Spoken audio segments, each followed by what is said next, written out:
Good afternoon, dear colleagues. Let us kick off our meeting. The time is ripe. It's almost 1:40. We have had our lunch. We have interacted rather intensively. We did work, but we also communicate. So we had a chance to communicate before lunch, and there were a number of issues, and I'm happy to see that you are vigorous enough. There is enough juice in your batteries to attend this session. I would like to extend the thanks to the Russian Council for Foreign Affairs because they are organizers of this event. This is a third conference in succession. I'm attending the second one, and it is the first time that we have been given the chance and honor to arrange an expert session discussion together with the Korean Capital Fund. We will make a brief description for your benefit of this foundation, of this fund. I would like at this moment to tell you the following. We discussed the key issue before the lunchtime. What is the overall, dynamics of the Russian-Chinese relations, whether we're heading for a better type of relationship or have already reached the acceptable level. Let me share my personal experience. Our company, a Russian company, Korean Energy, conducts conferences in the area of petrochemicals, gas and oil, and the conference that we arrange are held in the Baltic Hotel. It's a good hotel, 5-star hotel. Last week, I noticed in the foyer of the hotel, I saw the Moscow Times publications in the Chinese language. I was really surprised. Perhaps I thought I hadn't taken note of that. Quite often I pick up newspapers from this newsstand in the foyer of that hotel, but I never had never noticed that there was a Chinese version of the Moscow Times. I came to the reception desk, and they were also quite surprised, and they told me that they were witnessing that for the first time. At any rate, the reception desk, they were not aware about the event, about this event, but the penetration of the Chinese language, Chinese publication is noticeable. However, the program agenda for our expert session is the Russian markets for joint projects, gas processing, petrochemicals, and again, there is a reverse side of a coin, actually. On one hand, we speak out that Faraz Kilziye, the chairman of the board of Korean, noticed that 98% of our activities relate to oil and gas. But Konstantin Simonov told the session that it may not be bad, since we have been doing that and doing well. Since there is a geographical distribution of resources, let it be this way, and let the cooperation in the area of oil, gas, and petrochemicals will be as effective as possible. And today we are holding an expert session. I think there are about 50 persons in this room, about 12 participants placed their requests for a chance to make a brief presentation. We do not have any projection equipment in this room, but I think we will engage in a free type of interaction, and any presentations can be later on be transmitted via email. So we have a time slot of about 2 hours. And if those 12 persons make their presentation, that will consume actually the entire time slot available with us. At one point of time, I may want to ask somebody from the room, from the audience, to share their opinion with us. I see familiar faces. Let us not, without much ado, I suggest we should convert to our business part, and I invite you, I mean the speakers, future speakers, to be brief and to speak precisely and concisely, as a matter of fact, whether you will address the legal aspects or economic aspects of our interaction. Let us look how things unfold themselves. We may try to cover the entire range of issues and provide for us the food for thought. How we should structure our work until the next forum. And now I would like to give the floor for the opening statement to Florian Willhausen, Director for Development of the Marketing and Communications of the Akirion Capital. Thank you very much. I welcome you all in the Russian language to say that I speak a little bit Russian, though with the German accent, so that after the session you may come to me and speak to me in Russian. However, I will make my presentation in the English language because I speak English, though again with a German accent. Ladies and gentlemen, welcome to our session also from my side. I hope you had a good lunch today. I'm going to talk about the next wave of industrialization, new business opportunities for Chinese, but not only for Chinese, but also European investors in Eurasia. My name is Florian Willhausen. I'm the Director for Business Development, Marketing and Communications with Akirion Capital, which is a Luxembourg-based fund management company financing projects in the chemical industries in Eurasia. We invest and we co-invest with our partners in the industry project dedicated to processing oil and gas to finished goods. So, next wave of industrialization, you got some ideas about what I am going to talk. It's about the chemical industry. In the last year, in 2016, we experienced a growth in Russia of 5.4%. And this year, the Ministry of Economic Development is expecting 4% growth. Both figures show that this is much more than the GDP growth in the last 2 years. We're talking about around 1%, not more. So let's make that clear. First of all, we are bullish, really bullish regarding the growth perspectives in the chemical and petrochemical industries in Russia, but also beyond Russia, also in other CIS countries in Eurasia. And as Akirion Capital, we do know the market and know how to help accessing it. But until I go back to that topic, hopefully the Chinese colleagues are already interested in the Russian chemical sector already, but I would like to address my first words also to the Russian audience here, because when we're talking about Chinese investments actually abroad, that's something I need to comment as a German, because we are experiencing for many years already huge influxes of Chinese investments. So maybe it's interesting for you to listen which experiences we do have as Germans. Because of course the total numbers could be frightening. The 5-year plan by Beijing presumes that companies are going to invest almost $1 trillion within 5 years abroad.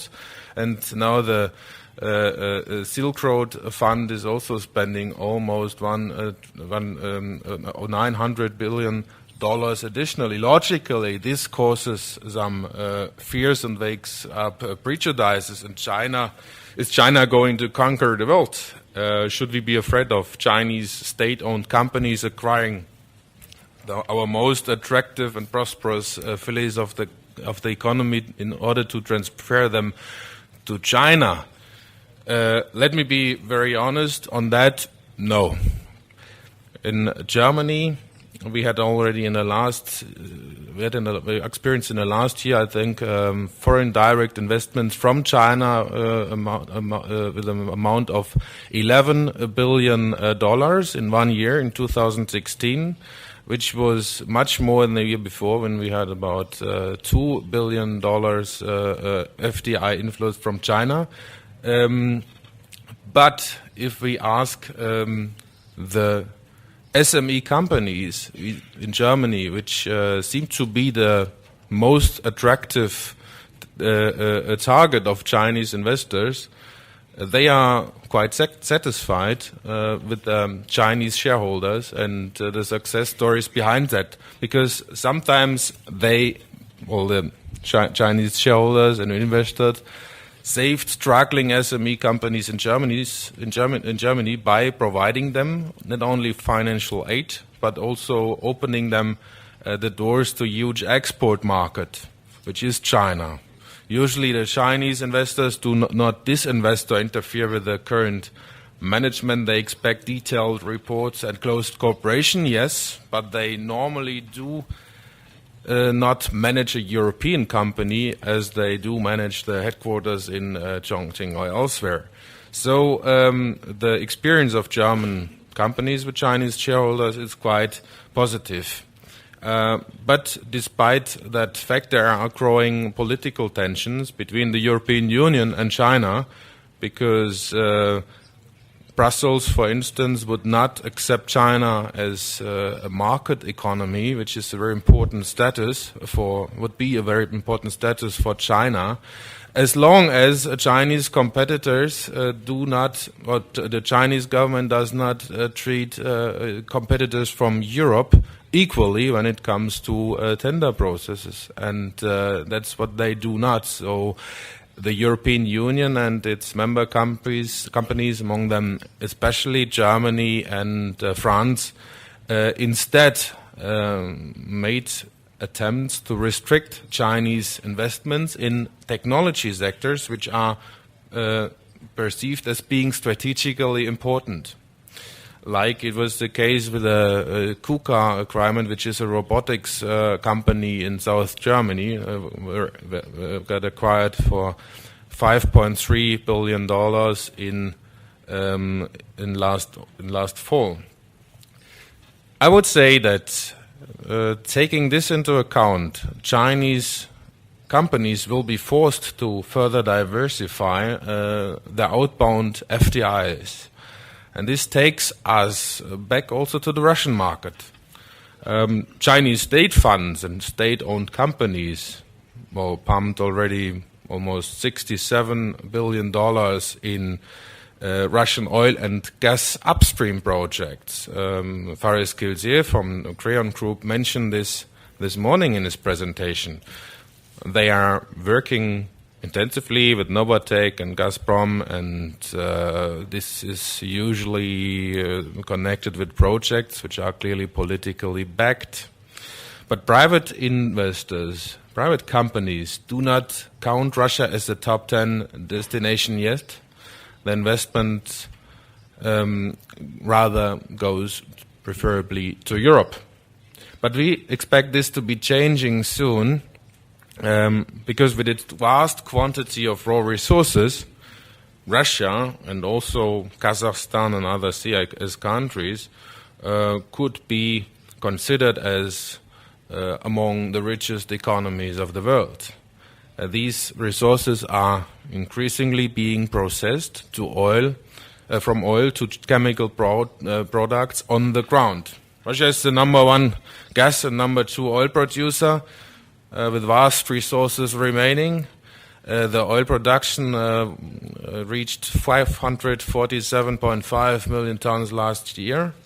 The crude exports were accounted for more than 260.8 million tons of the exports. At the same time, Russia imports PVC, plastic components, from trash cans to bottles, tubes, whatever you can imagine. Russia exports crude and imports processed goods, which is not really logical in terms of macroeconomic development. And we experience that in Russia they are implementing policies to increase the import substitution also in the chemical industry. And I think this process is going to be continued. If we expect the oil prices to remain on the current level, if we expect the currency exchange level with euro and dollar on the same level, and if we don't expect any more political disruptions like we had them because of the conflict with Ukraine, we can assume three major trends right now. First of all, it's getting more and more profitable to process oil and gas to refined and processed products such as PVC or polypropylene or polycarbonate. The export of refined products is going to be more profitable in the next few years. Also, the refining of gas products to helium and methanol is increasing in exports in Russia. So there are some absolutely interesting trends going on here in Russia and other countries in Eurasia.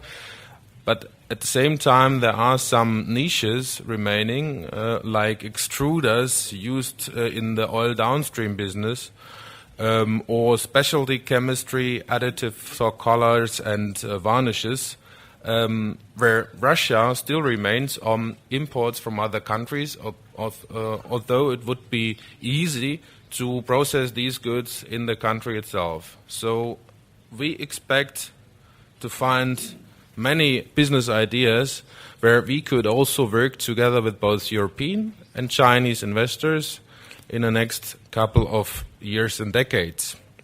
And between Europe and Russia, in China and along the Silk Road in Eurasia, chemical companies with remarkable technological competences can grow to economic powerhouses in processing oil and gas to sophisticated products. The only precondition is an appropriate growth strategy and a solid financial structure. Despite its vast potential and currently cheap asset prices in this region, Russia and Eurasian markets are very complex and often too difficult to understand. That's what our colleagues from China and also Faris Kilsi mentioned earlier this morning in the first panel discussion. Foreign investors usually miss the necessary legal protection when they enter the market on their own. And to be even more honest, Chinese private companies will stay without any political backing or opportunities to cooperate directly with intermediators in the Russian business as reluctant as the European private companies are right now.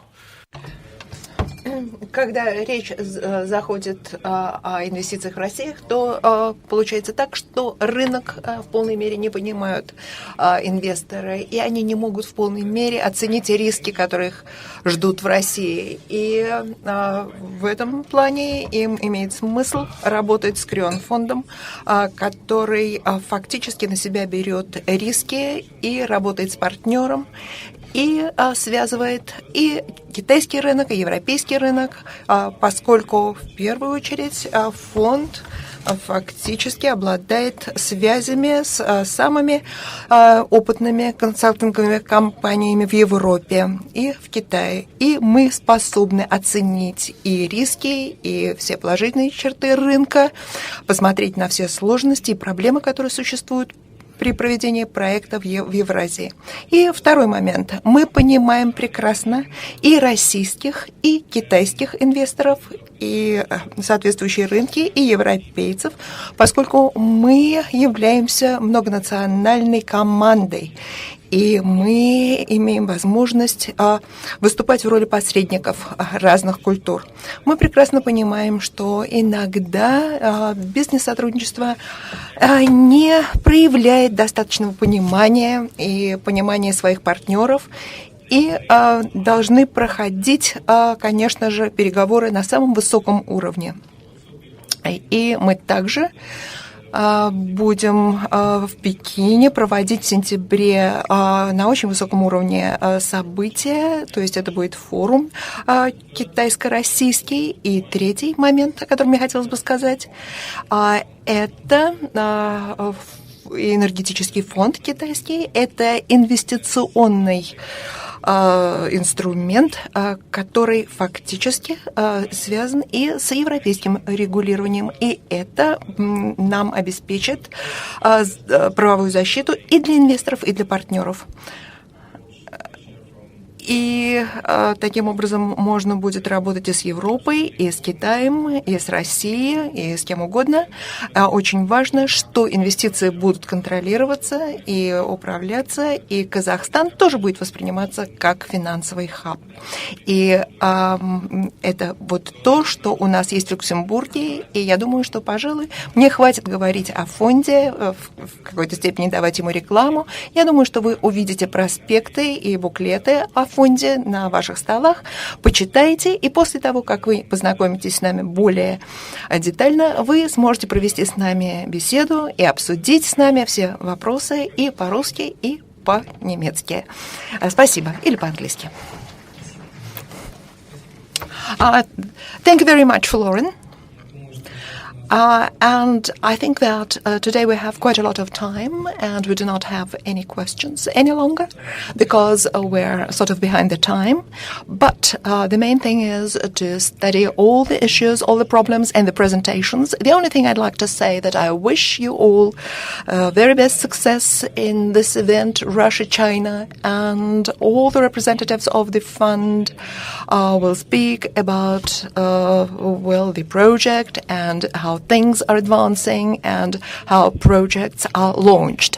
Well, I wish everybody success, and now I'd like to give the floor to Tretьяков Vladimir Valeriev, that is the administration of Sverdlovsk Oblast, and he is advisor to the governor, and that is quite unexpected, but on the other hand, that is quite right, quite correct, because when we discuss actually cooperation between Russia and China, we mostly speak either about the power sector or about marine corridors, and Sverdlovsk Oblast, which is somewhere in the very center of Russia, well, more or less.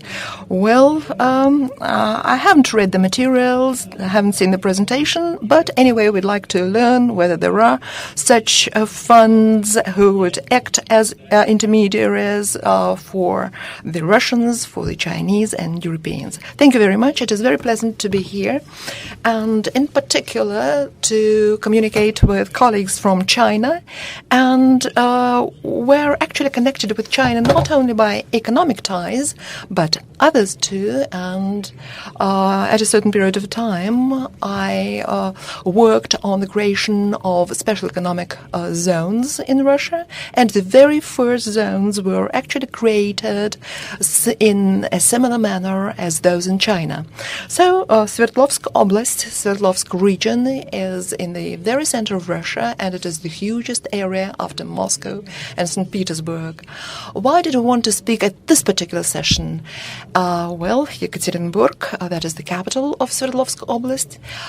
It is part of the Silk Way, and we're working on this project, and we have direct communication with China, and we have been implementing quite successfully a project by a huge Chinese company. I'll tell you the name in a second.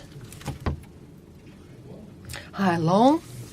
And naturally they create pipelines and special covering and the coating, and the company exists since 2011, and they stated that they are willing to expand their business twofold.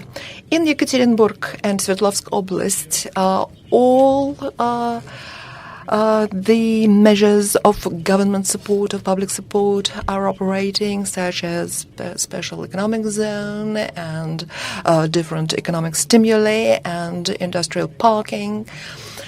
park, and as you know, the Russian Federation adopts a number of draft laws which allow to encourage the development of the industry locally. In other words, that is localization.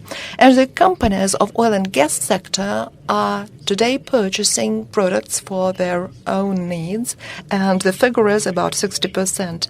And as of today, we hope to bring down this figure to 40%. And we certainly try to create all the necessary conditions for the products to be utilized in the territory of Russia or maybe in the oblast itself.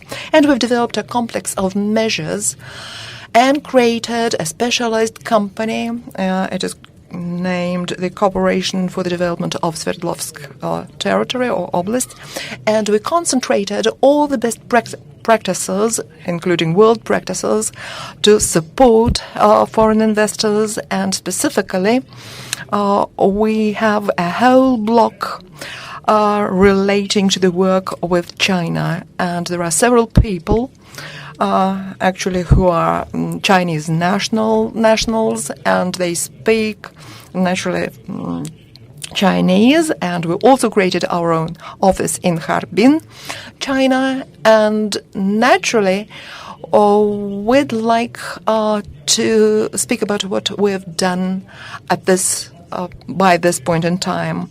I have quite a lot of information, and I have a presentation, and I'm ready to share my information, but we are pressed for time, and I'm ready for your questions and for direct contacts later on. Thank you very much. Well, I do have a question.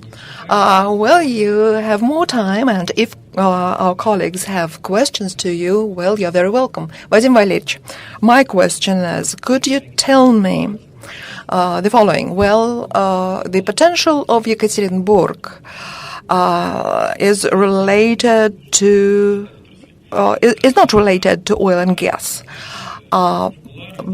And here we were discussing things, well, unofficially, and we talked to Chinese companies, and we were thinking of which particular areas would be most interesting for the investors. Well, perhaps there is some plant which is not very successful, but anyway, it could evoke interest.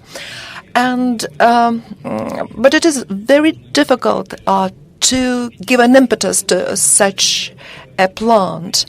And we know that Chinese are very good at that, at launching new projects and encouraging the old ones. Well, we do have the ratings with regard to China, and maybe for the Russian people it would be more difficult to actually start a new project.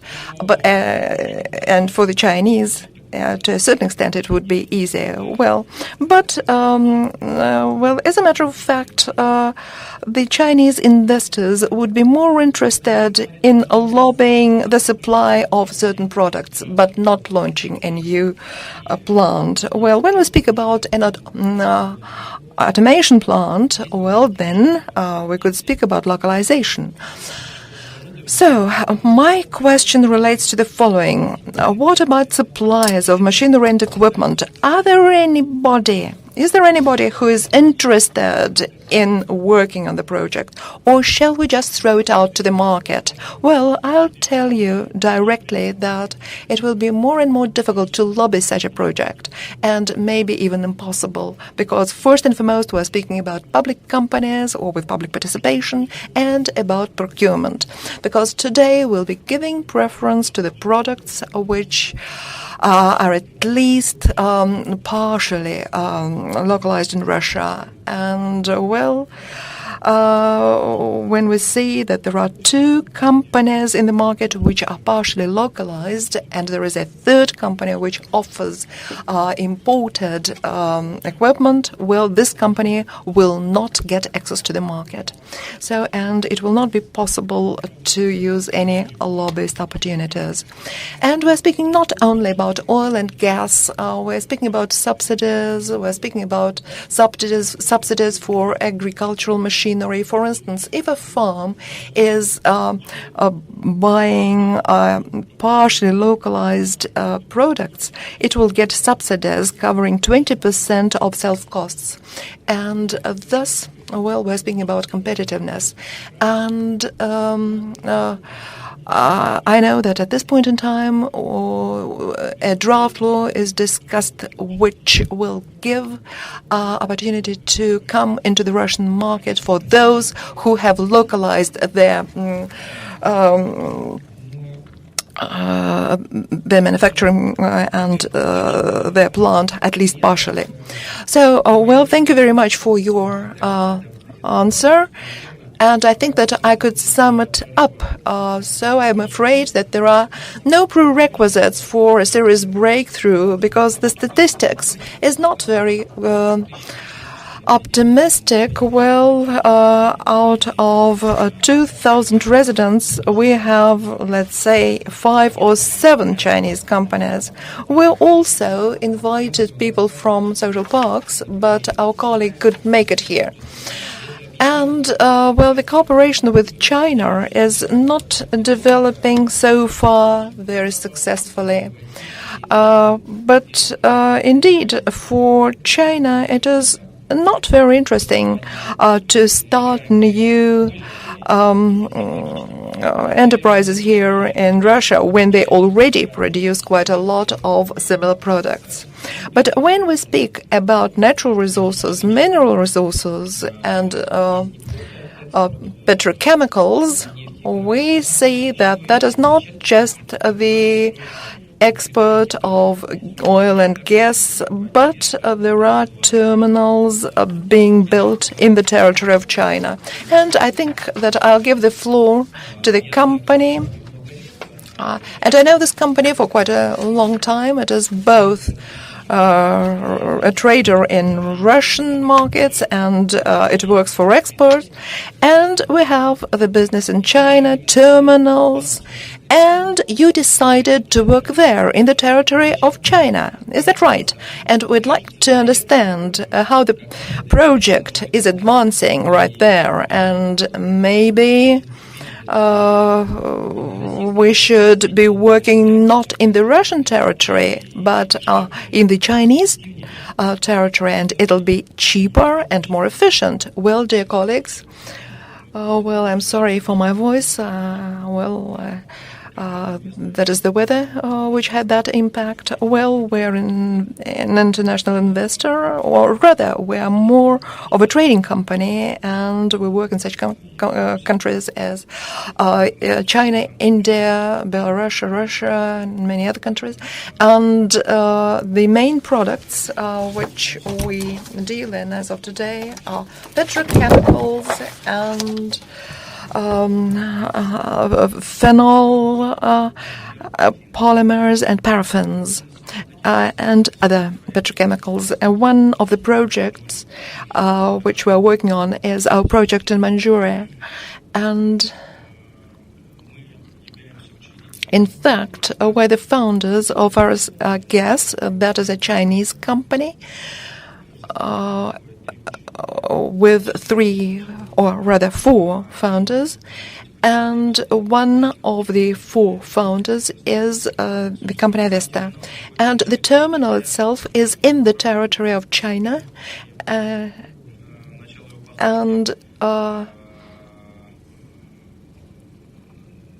the terminal, the start of the construction of the terminal was in 2014. And last year, we actually almost completed the terminal. And just briefly to describe the terminal, I'd like to say that we have 10 cubic storages for liquefied gas, such as propylene, and different mixtures of liquefied gas, those which are used for everyday use, and different raw materials for processing, such as pure butane and other compounds with butane.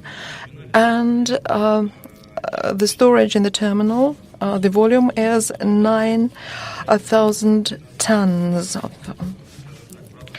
And I will not speak in greater detail about that, but what is very essential is the adequate pressure at the storage in the terminal, which is necessary for the storage of liquefied natural gas.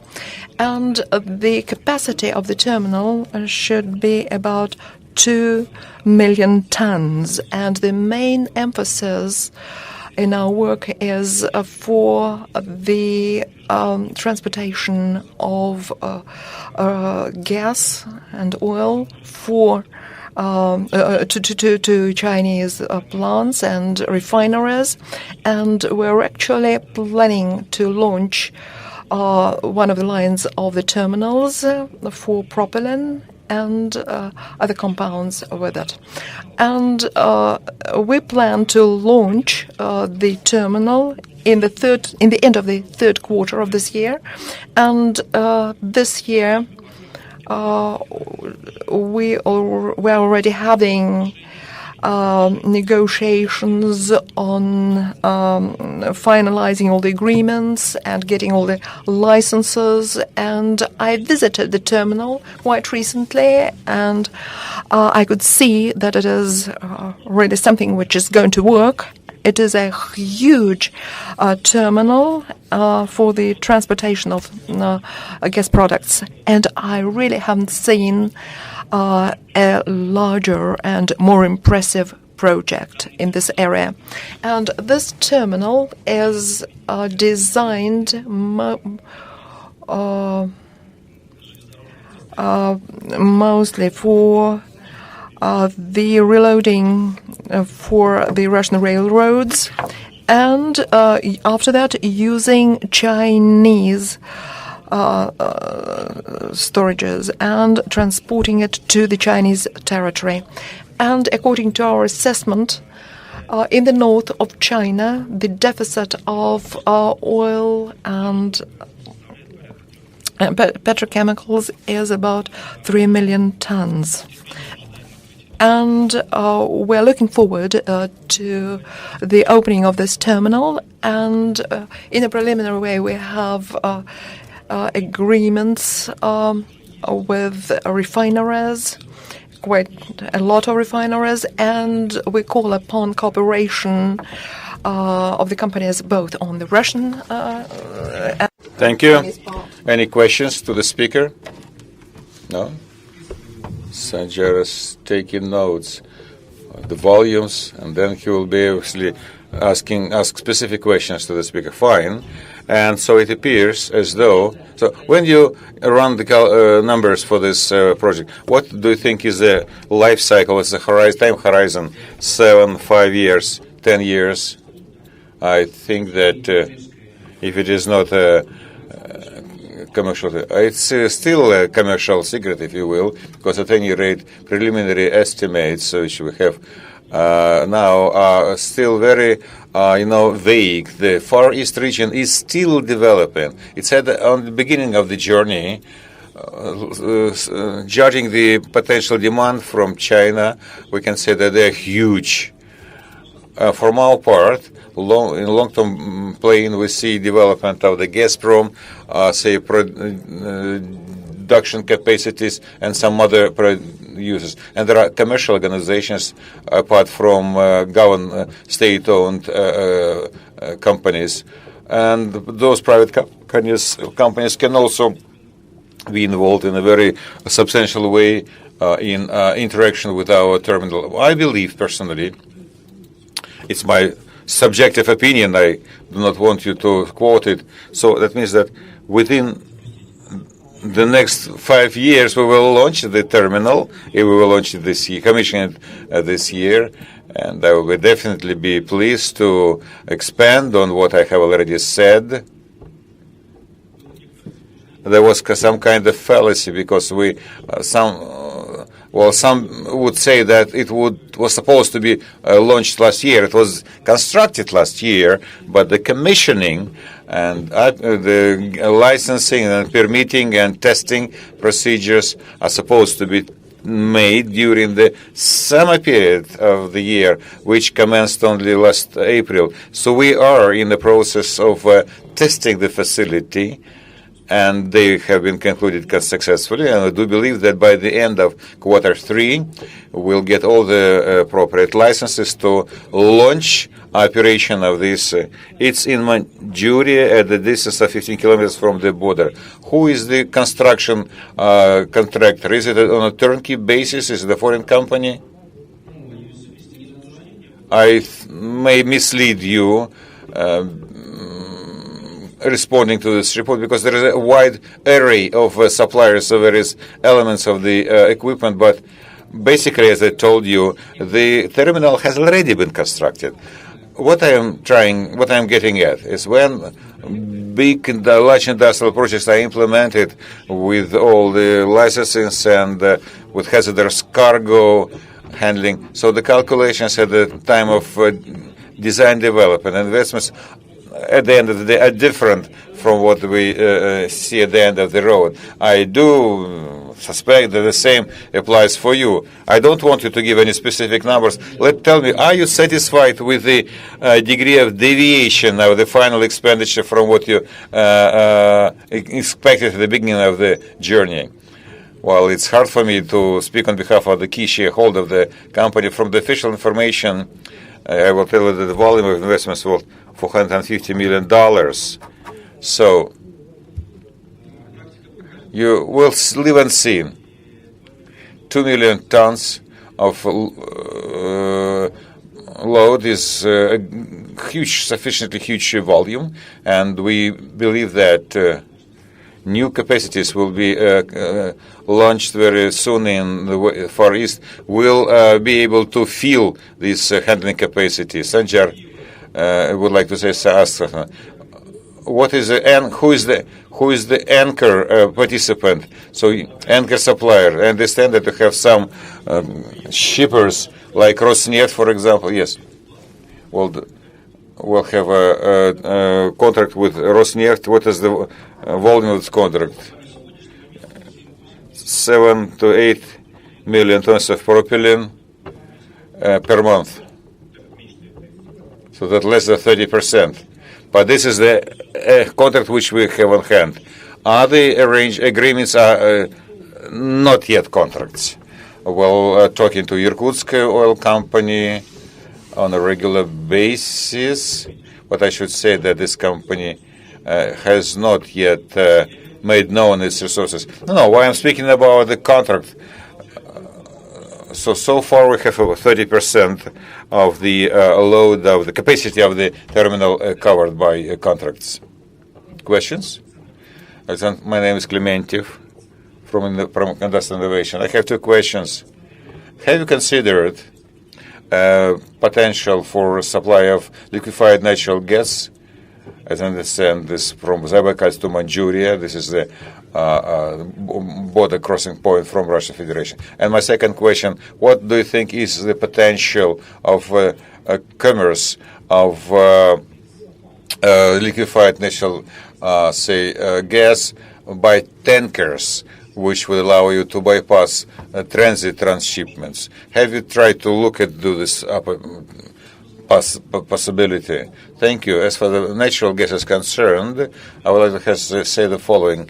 Its logistics are quite different for this specific product. And once again, I would like to tell you that the thrust of this project is to move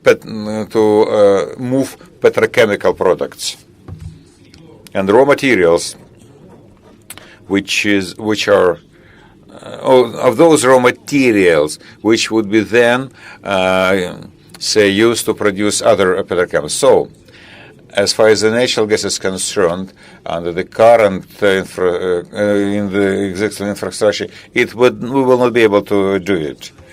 As far as the tanks, let me tell you, I have had a chance to gain experience of moving liquefied for natural gas from my previous business experience. I will share my experience on a principal basis. The cost of transportation as compared with the railway, transportation by railway, is such that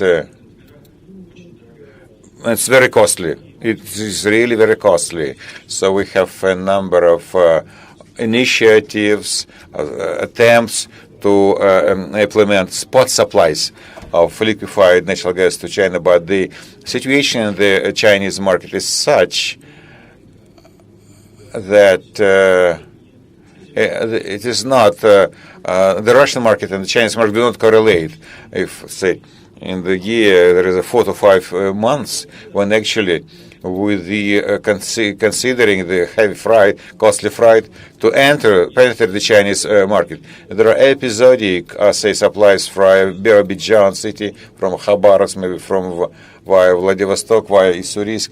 But the farther we go from key producers of liquefied natural gas, which are located in the central part of Russia, then the gas becomes more and more costly. That's why container-based shipments are not becoming less and less economically viable. Looking at the prices which are available in the Chinese market at the moment. So, when comparing those capacities which are available at the moment, which we intend to commission for the transshipments, I would like to say that the liquefied gas is a hazardous cargo. There are specific requirements as far as the handling facilities are concerned, and that as a result the costs are high. So the volumes which we plan will not be able to handle them using containers for this purpose. Thank you. And thank you, Ivan. We wish you every success in your endeavors. I think that Avesta has been very prudently in handling the investments. The terminal is on the other side of the border, but Rosneft will never come to your terminal and will not be able to buy it. So you have a long horizon, business horizon, and I think you'll be able to recover your investments. We'll be pleased to hear your good news from you next year. So now that we're speaking about raw material and liquefied natural gas, in this context, I would like to speak up the liquefied petroleum gas issue, but of a different type. Let us speak about the natural gas and the promoters of this program, organizations of WWF, and I would like now to give the floor. Are you likely to cover this issue to Mr. Knizhnikov Alexey Yurievich, who is the head of the program? Can you share with us, and know that you represent WWF, but are there any points of contact, any points of correlations? Let me share with the audience this piece of information. Russian plants are leaders as far as the supply of equipment for liquefied petroleum, many small size and mid-size liquefied liquefaction plants, and the numbers are really impressive. There are between 90 to 200 plants using Russian-made equipment. Consider the fact that in China there is no national gas supply grid. This solution may be a viable one. Thank you very much.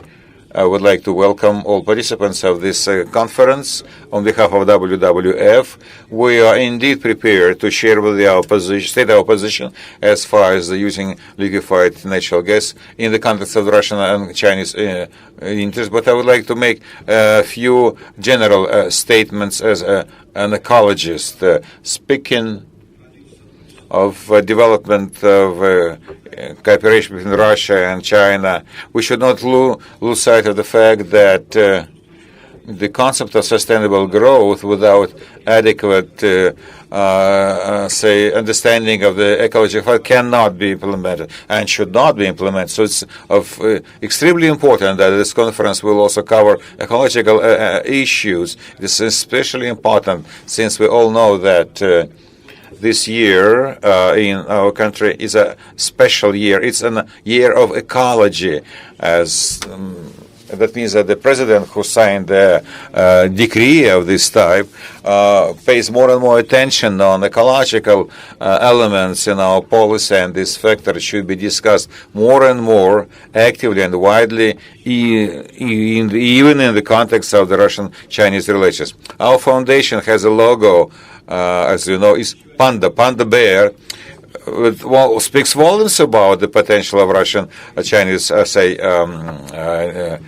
interaction, and we are using the logo of the panda bear as the good example of preservation of this the wild fauna.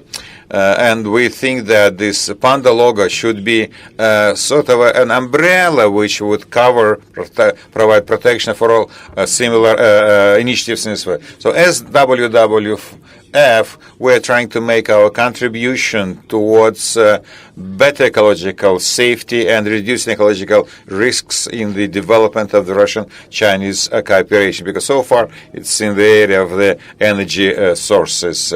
We are supporting the initiative of implementation in Russia of a strategic ecological assessment. We understand that such large-scale projects like the power of, Siberia, which are macro projects which require tools which are lacking in our country as far as the ecology is concerned. So we believe that this assessment may be adopted and used widely in our project. As a public initiative for the last year, together with Krion, we have been implementing the project of developing a rating of the ecological responsibility of oil and gas companies. It's an important factor, and it's a new and critical source of information for investments, for them to better understand who is who in the field of oil and gas production and procurement in Russia. So this event and the results, the report which we published, may be a guidance to Chinese investors who would like to invest in this industry, in this sector in Russia. And let me share with you some more facts about gas. Indeed, WW believes that our position is that gas is a fuel of transitory period. For Russia, it's still topical because we still have some power, electrical power generated using coal, and gas prevails in our power sector.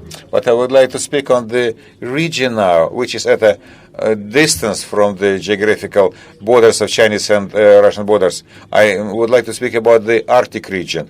We have mentioned the Yamal liquefaction projects, which influences the far distant markets, and we also touched the issue that within the framework of One Belt, One Way, the Arctic region and our hydrocarbons and the Nordic Seaway is the very attractive tools from our point of view. Speaking about ecological risk, I would like to say the danger, the hazard of oil spills in the Arctic seas are rated out by us as very plausible, and so far we haven't found a way to counter this hazard. So we believe the development of the seafaring in the Arctic region is a risky business.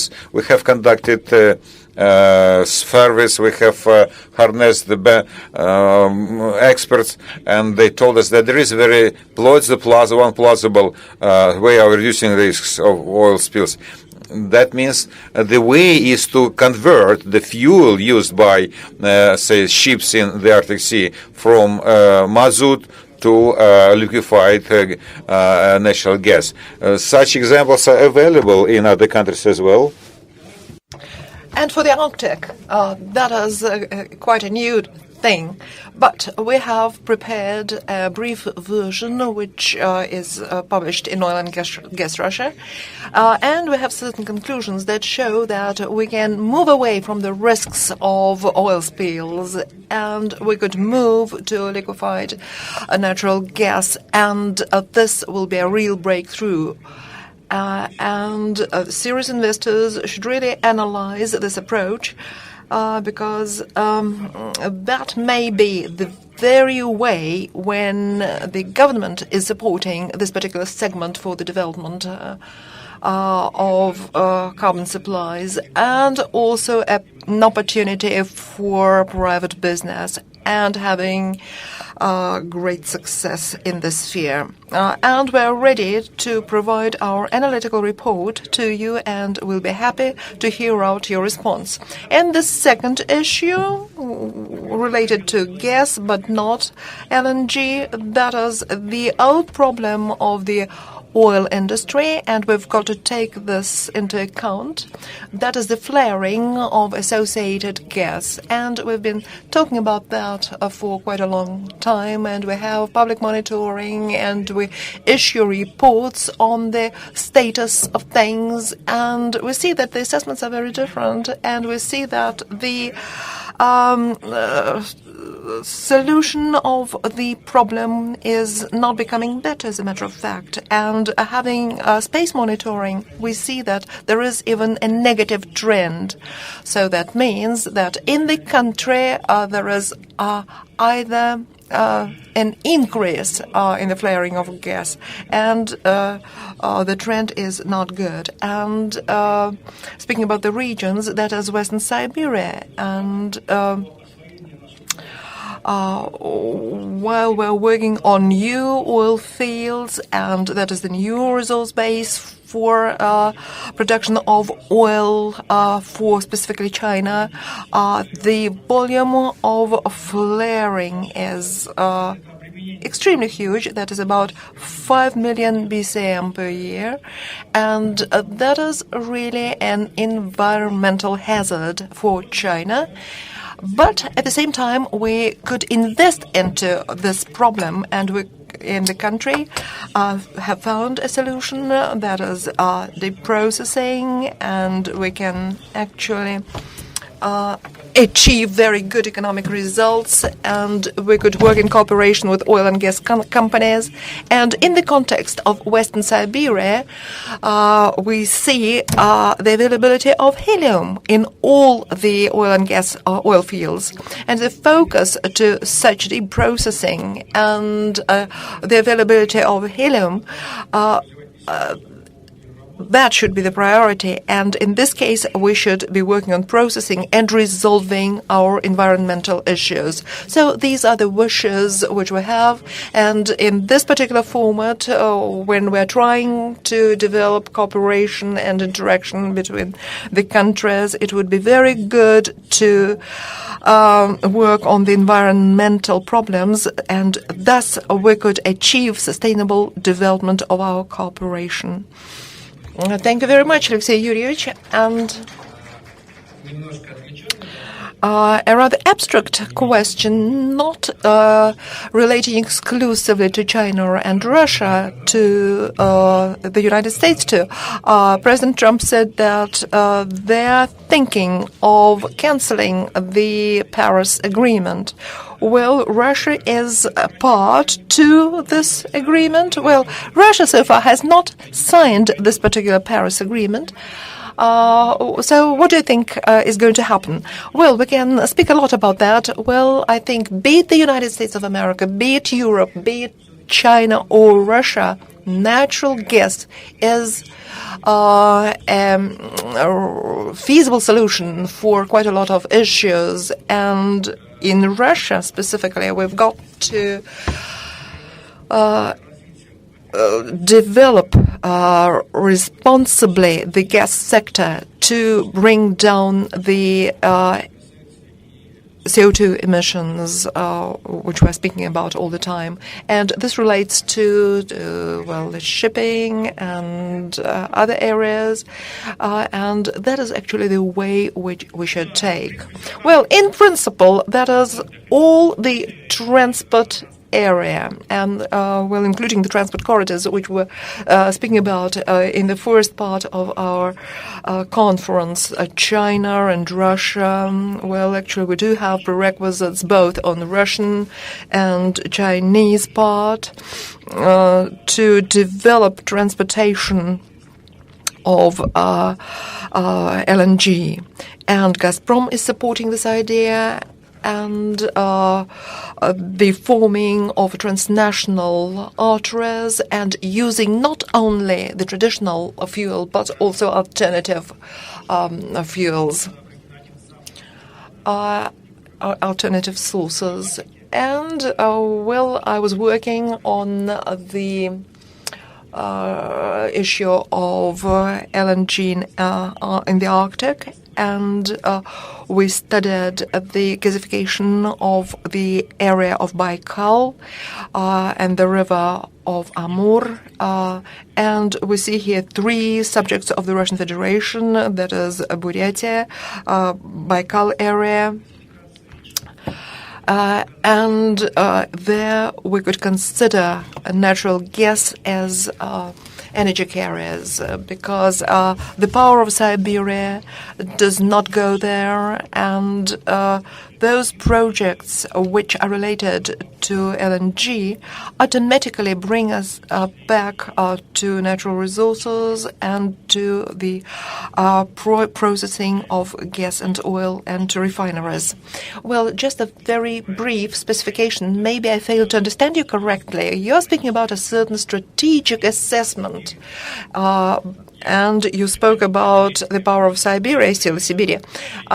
Did I understand you correctly that Sila Siberia, the power of Siberia, has actually got all the approvals? That is point one. And the second question is, as a matter of fact, quite a number of projects are being launched in coal chemical industry, and that is not an ideal situation. And China, for instance, is working very actively on this. Could you speak about that too? Well, speaking about strategic environmental assessment is kind of a different instrument, and we are environmentalists, and we are assessing this on the stage of the drafts. So we're trying to introduce this instrument just the same way as in other countries. And this tool is assessing macro level of the development. And Gazprom has its Eastern program, and we're trying to discuss the optimal routes for the development of associated productions and localization. And we saw that this is something which is lacking in Sakhalin, for instance, and each operator was trying to create its own corridor and its own terminal. And we saw that in Yamal, and we see that Gazprom is wishing one thing, other producer something else, his own corridor. Well, try not to put a brake on what we already have. Well, somehow I would like to have a systematic approach to the work on the adoption of solutions, etc., etc. And we have this strategy of economic security, and this strategy was signed by our president. But unfortunately, quite a lot of companies are putting a brake on the implementation of this program. Well, everybody seems to understand everything, but there is no real progress. And so far, we have not been working with our colleagues from China on this particular project and strategy so far. Well, Tamolet Tumnisis, I have such a question relating to the power sector and petrochemicals and the environmental block of issues.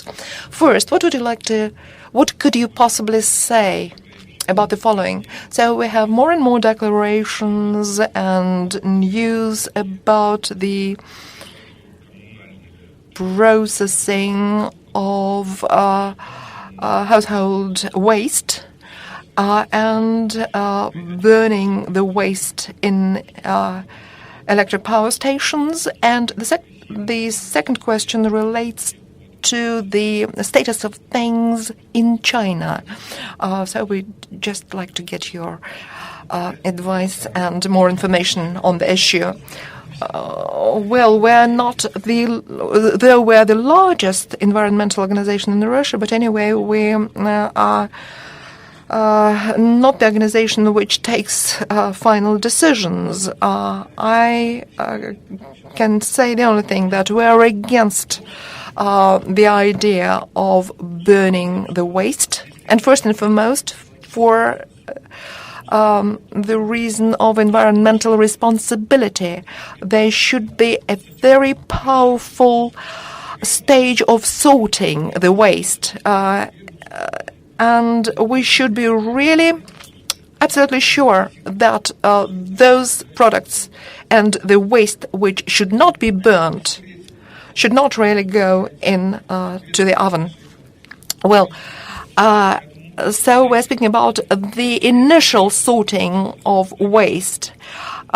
We are thinking of that. We're thinking of these ideas, and we think that we can get methane on the basis of this technology, and we see examples of that in Europe, and we have a pilot project in Leningrad Oblast, and such solutions are something which we are ready to support.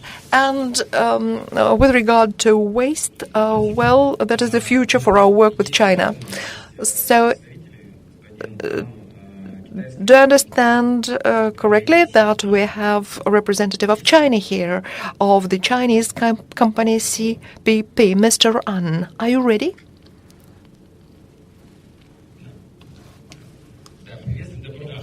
So you're very welcome here to Russia, to this particular event. We expected you to the morning session, but you perhaps couldn't make it. Well, I apologize. I'd like to criticize a little bit. Well, I'm not Mr. An, and I'm taking his place, actually, for certain reasons. He cannot be present here, and instead of him, I'll come out with my comments. So you're Mr. An's colleague, is that right? Yes.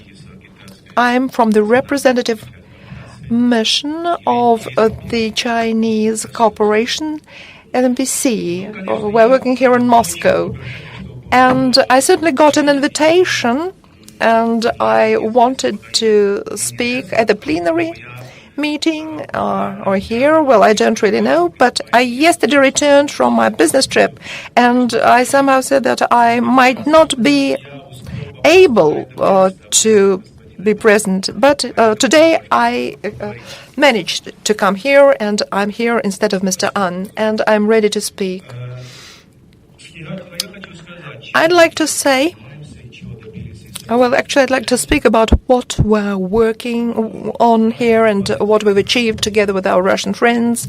And our company has been here for several decades, and we're working with Gazprom, Transneft, Lukoil, and other Russian companies. And we're all aware that today, yesterday, and many other times we recalled our projects, and first and foremost, that is the supply of oil to China from Russia, and the pipeline from eastern Siberia to China, and now we have a contract on the supply of 15 million tons per year from Russia to China. And we're starting to we have been working on this project since 2011. And 2 years ago, upon the initiative of the Russian party, we started to increase the volumes, and now the volumes are will be twice as much as they used to be. But there are certain issues related to the capacity and the infrastructure in the Chinese territory. But we agreed that the supplies will be increasing up to 16 million tons. And starting with next year, our Chinese infrastructure will be ready to get this volume. And the total figure will be 32 million tons per year. And the second project is the power of Siberia, Sila Siberia. And we signed a contract. The Russian natural gas will be delivered to China, and that will be 38 CBMs per year. And Gazprom is having its construction work according to the plan. And we're completing the pipeline in a year. So in 2019, we'll start the delivery of gas to China. And it's common knowledge that we're having negotiations with the deliverers of LNG along a different route, that is the western route. And the third project we're working on is Yamal SPK. And we're working together with Novatec, the French company Total, and the Chinese investors, that is the fund Silkway. And our company takes up some 20% share, and Silkway 9%. Well, all in all, the Chinese share there is about 30%. On the 30th of March, we participated in the ceremony when the first tanker entered the port. And that day was considered to be and that day will be in the end of this year, and it'll be the official date of the start of deliveries of liquefied gas to China. I'd also like to mention that we're building the Chinese business center here in Russia, and there will be an office and a mall and a Chinese garden and so on and so forth. And the total space will be 100,000 square meters. 100,000 square meters. Here is what we are up to at the moment.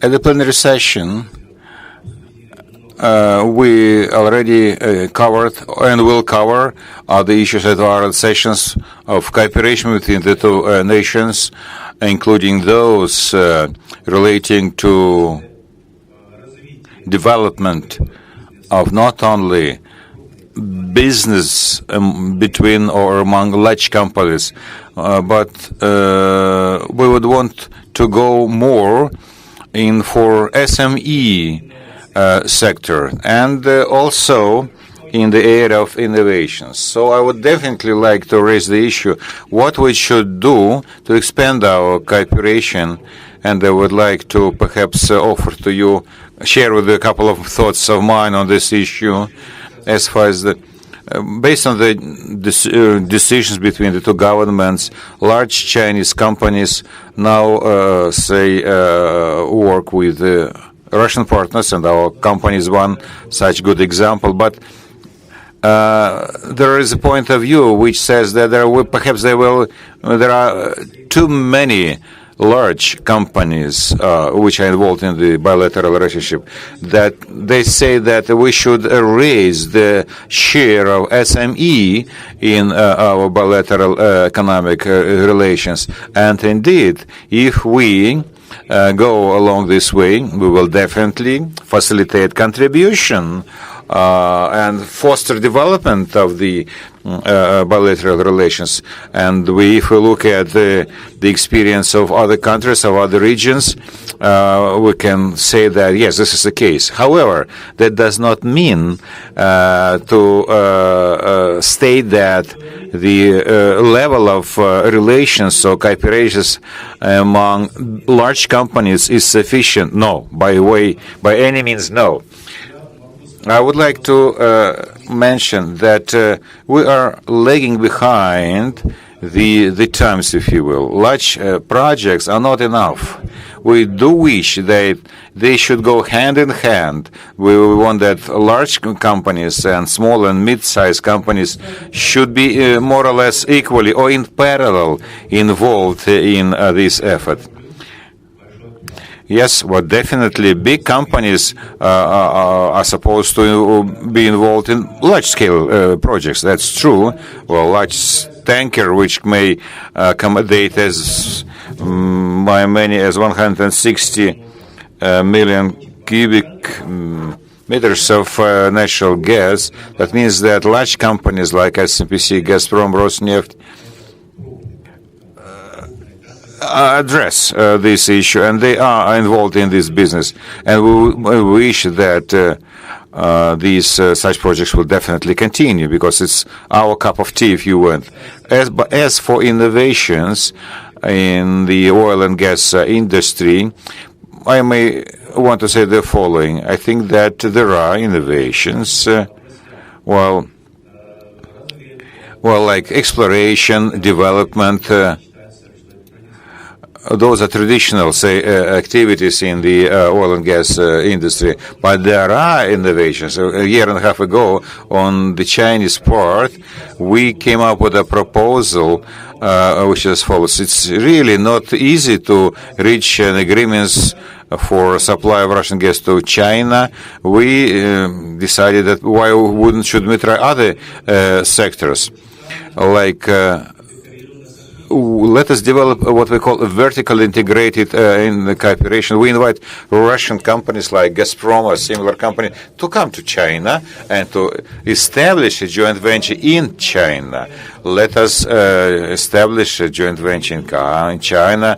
We will market the Russian natural gas in China, like Mr. Lvovich mentioned about the chemical plant. He mentioned that he described the type of business they have in China, and they have definitely a number of commercial secrets. But for a large company like us, in our dealings with Gazprom, I don't think we have too many commercial secrets. We are transparent for each other. We do understand positions and the pricing of Gazprom, and the Russian friends know very well the Chinese market. They have a large team of experts in Beijing. They're studying our market on a regular basis, and we do know at what price Gazprom sells natural gas to European buyers. That is why we are, in the end, transparent to each other. That's why the price of oil and gas is not of source of joy for us. So let us cooperate in this area and perhaps try something different, innovative. Let us try some innovative ideas for development of our cooperations. And last but not least, I would like to add the following. that by expanding our cooperation beyond the oil and gas sector, this is the ideas or thinking, practice thinking, and we may create by thinking outside the box new, better infrastructure, better environment. We may change our ideas, the way we think about possible avenues for cooperations. There is something we can do. Last May, on the May 15th in the summit in Beijing, within the framework of the summit, one way, one belt, one way, for quadrilateral agreement was signed between Russian and Chinese companies. We looking into opportunities of setting up gas stations along the way of countries. Motor roads between Russia, Kazakhstan, China. So we'll set up motor fuel for motorists who travel along those roads. That means that we have something to do to occupy ourselves with. Generally speaking, indeed, we see problems, issues. We have gained some experience operating in the Russian market. And we believe that if we approach the objectives in a methodical way, we may, reach the destination safely. But it's not always necessary to move slowly. We may even want to move at a faster rate, because in the 10 years from now, the situation in the market may be different. The shale gas may present an issue, a challenge for us, and the rate of the Chinese economy may also change. So the demand for has the growth development in rate of growth in China has slowed down. That's why there is no such huge demand for natural gas. So we should think of finding other alternative ways for our cooperation. Thank you. Thank you very much. A very substantive intervention. Great Russian language. We congratulate you and thank you for participating in our discussion. Questions? What's your name? How should I address you? What's your name? How? Yes. Yes, Ms. How? Well, if you say there are no commercial secrets, it's the greatest statement I can like to. Do you understand that you want to get the natural gas from us next year already? The natural gas. When do you believe you'll be getting it from us, from Russia? I think from September 12-19. September 12-19. I mean the gas pipeline, the power of Siberia. Has you already distributed somehow this gas for marketing? To which industries? Well, as you mentioned, in China presently, they say there is a huge lots of pollution. We have reached the point of saturation in this respect, and the Chinese government would definitely be trying to reduce the consumption of coal in China. That's why we need more clean fuels, natural gas in particular, and using this power of Siberia pipeline will not be sufficient to satisfy the Chinese market demand, but they have already been the supplies have already been distributed along the eastern the coast of China, where we have more developed Russian Chinese city, and they can pay for cleaner fuels. So that is why, in terms of the price formation, we have already conducted talks with the friends from Gazprom, saying that China is at the not yet at the stage of development as European nations, and as a result, the average income per capita in China is great by ways lower than in Russia. So that's why there are huge,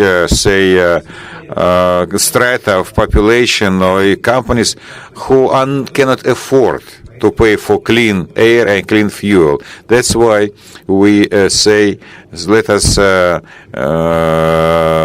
negotiate a more acceptable price.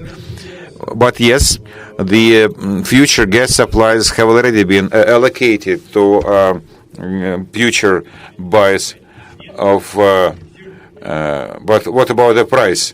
Have you already negotiated and fixed the price for gas? Because you're saying it's flexible, it's still open to discussion. Well, price always depends on the world situation. It's not Russian, it's not a Chinese price. It's a price which depends on the world situation. So we say that natural gas is not like oil. It has a certain world gas exchange, and natural gas has its own specifics as far as the pricing is concerned. And we mentioned that since it's fossil fuel, they are deep in the earth. It's not that we need to use it, those natural resources rationally, and develop it, produce it, and market it in the market, and then it will be generate the wealth of the nations.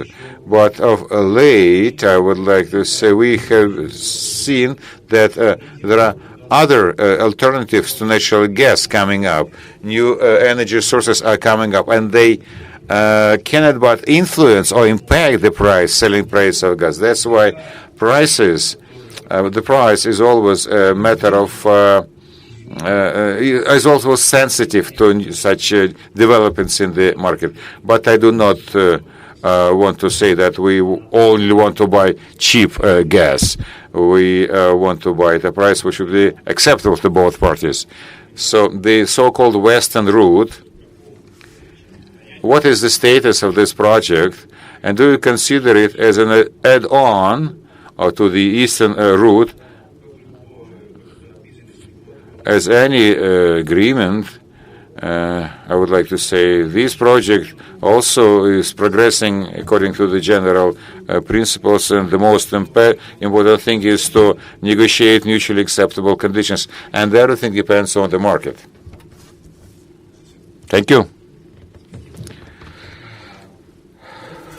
May I now request your colleague, Chinese representative, Subsing Engineering. Do we have a representative of this Chinese company among in our midst? No? Unfortunately, no? Okay. In this case, I would like to ask you a question, if I may. Your company and Chinese companies quite often have their representative offices in Russia, like a subsidiary, Russian subsidiary. Yes, I am the head of such subsidiary in Russia, and the volumes are growing, as you said, of supplies. So I'm really curious. So within Russia, your representative office, your subsidiary is growing. Well, I mean, the strength of the employees in your office, is it also increasing? Well, I can say that our company has here about 1,000 branches, and Mr. Ang represents the office here as far as the oil pipelines are concerned. It's a matter of joke, as a matter. So recently, graduates of many oil and gas institutes were eager to become say, staff members of Gazprom's Rosneft. I think now they should be longing to become say, part of your family. How is it possible to get recruited for your company? Do you interact with when recruiting new staff members? So are you recruiting with the Chinese headhunters, Chinese law companies, law consultants, or do we have some internal, say, system of recruiting personnel? Well, human resources, of course, are always a very important element, maybe the first important for these. But personally, it's not my area of responsibility, but to the extent of my knowledge, I can say that oil and gas presently is not as attractive as they used to be because of the falling prices for these resources. So for oil and gas corporations, the time is such that they are cutting on the staff, they're downsizing, and they are rethinking about the policy they're pursuing both in within the country and abroad. But having said that, definitely I want to say that graduates who say show very high results, who graduate what we call with flying colors, are always welcome to any corporation, be it oil and gas or any other corporation. Okay, oil and gas still sounds loud enough, and China is a name which I always have advised my children, my kids, to study the Chinese language, and if they avail themselves of this chance of my advice, they will definitely have, say, advantage along their life path. So, having already discussed something about oil supplies, I would like to understand whether we have a representative of CGGC, Kaidamak and Vladimir. So no. Поставки, там какие-то отгрузки, они...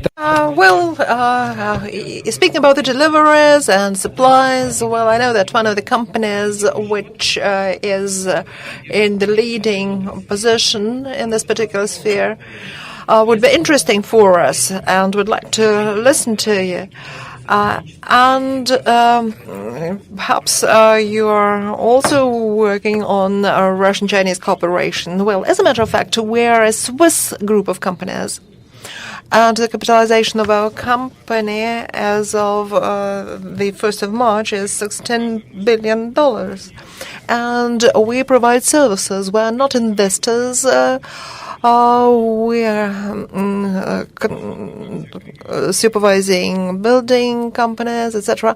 And we are present in actually all the regions of the world, and we do work with China quite a lot. And the last project, which was signed with the Chinese, is construction services for the underwater paths via the Amur River.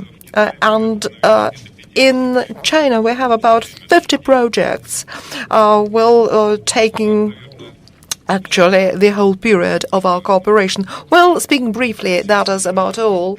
We are the world leader in our sphere. So that is briefly all. Thank you very much that you are present at this session, and I'd like to give the floor to the KPMG company. The representative is present here, and I'd like to. So that is Kontukov Paul Sergeyevich, director of the Department for Tax and Legal Consulting here in Russia. Thank you very much for the introduction. Thank you for inviting us. Quite a lot of people know this company. We provide consulting services, tax services, tax consulting services, and business consulting. And I am a representative from the Department of Legal and Tax Consulting. And I'd like to briefly speak about those legal aspects in which foreign investors are interested when they come to Russia. And certainly Chinese companies are not an exception.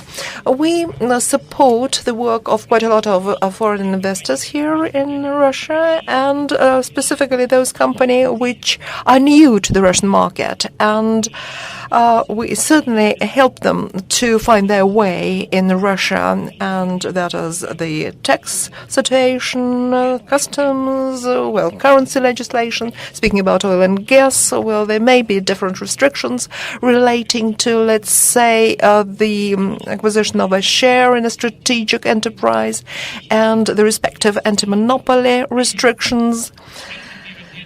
And in principle, we work on development and exploration and development, and we structure the activity of the company, whether it's joint ventures or representative mission of a company, depending on what the company is doing. And I said that there are certain restrictions in the sphere of oil and gas. And there is another interesting issue relating to the funding of the projects, and that is not just an economic component. That is the interaction with banks, foreign and Russian, and we also provide assistance here and we also structure the activity with regard to different risks, legal and taxation risks, etc. And apart from those questions which are of interest for investors in general and to Chinese investors, we could speak about foreign law and Russian law. And here we have our Russian office of the KPMG, and we work with the subcontractors, with the suppliers, affiliated companies, etc. And there are quite a lot of other issues, such as the risks in Russia with regard to different financial aspects. That is the ruble-dollar rate, inflation, infrastructural issues, a number of legal aspects, the change of legal situation and the changes in the legal framework in Russia. And we're trying to follow all this while working on a specific project. We also spoke about environmental risks. All those issues relating to the legal aspects and non-legal aspects are of interest for us, and we're working on them. I'd like to say a couple of things about taxes, and investors are interested in that. And sometimes that is their top priority. When we select the project and the region for it, we are studying all the issues relating to tax benefits on regional and federal level, and also study the structures of financial flows and preferences. And we also analyze tax aspects with regard to foreign equipment. And also we study the transactions between affiliated companies. And that is something which the tax bodies are very attentive to. And there are also global issues, and investors request us to take this into account too, and we discuss such things with them.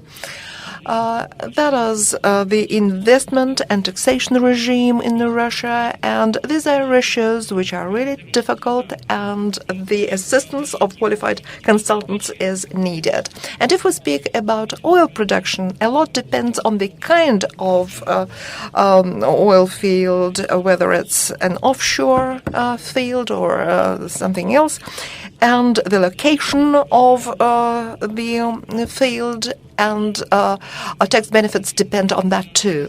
We also speak about the changes and amendments to the legislation, and we have our clients who have already been working in Russia, and they worked in some different areas, but now they start working in the oil field. They work on different in different areas. But if we move away from oil and gas project per se, let's say take petrochemicals, those legal regimes and tax regimes relating to this sphere are of particular interest.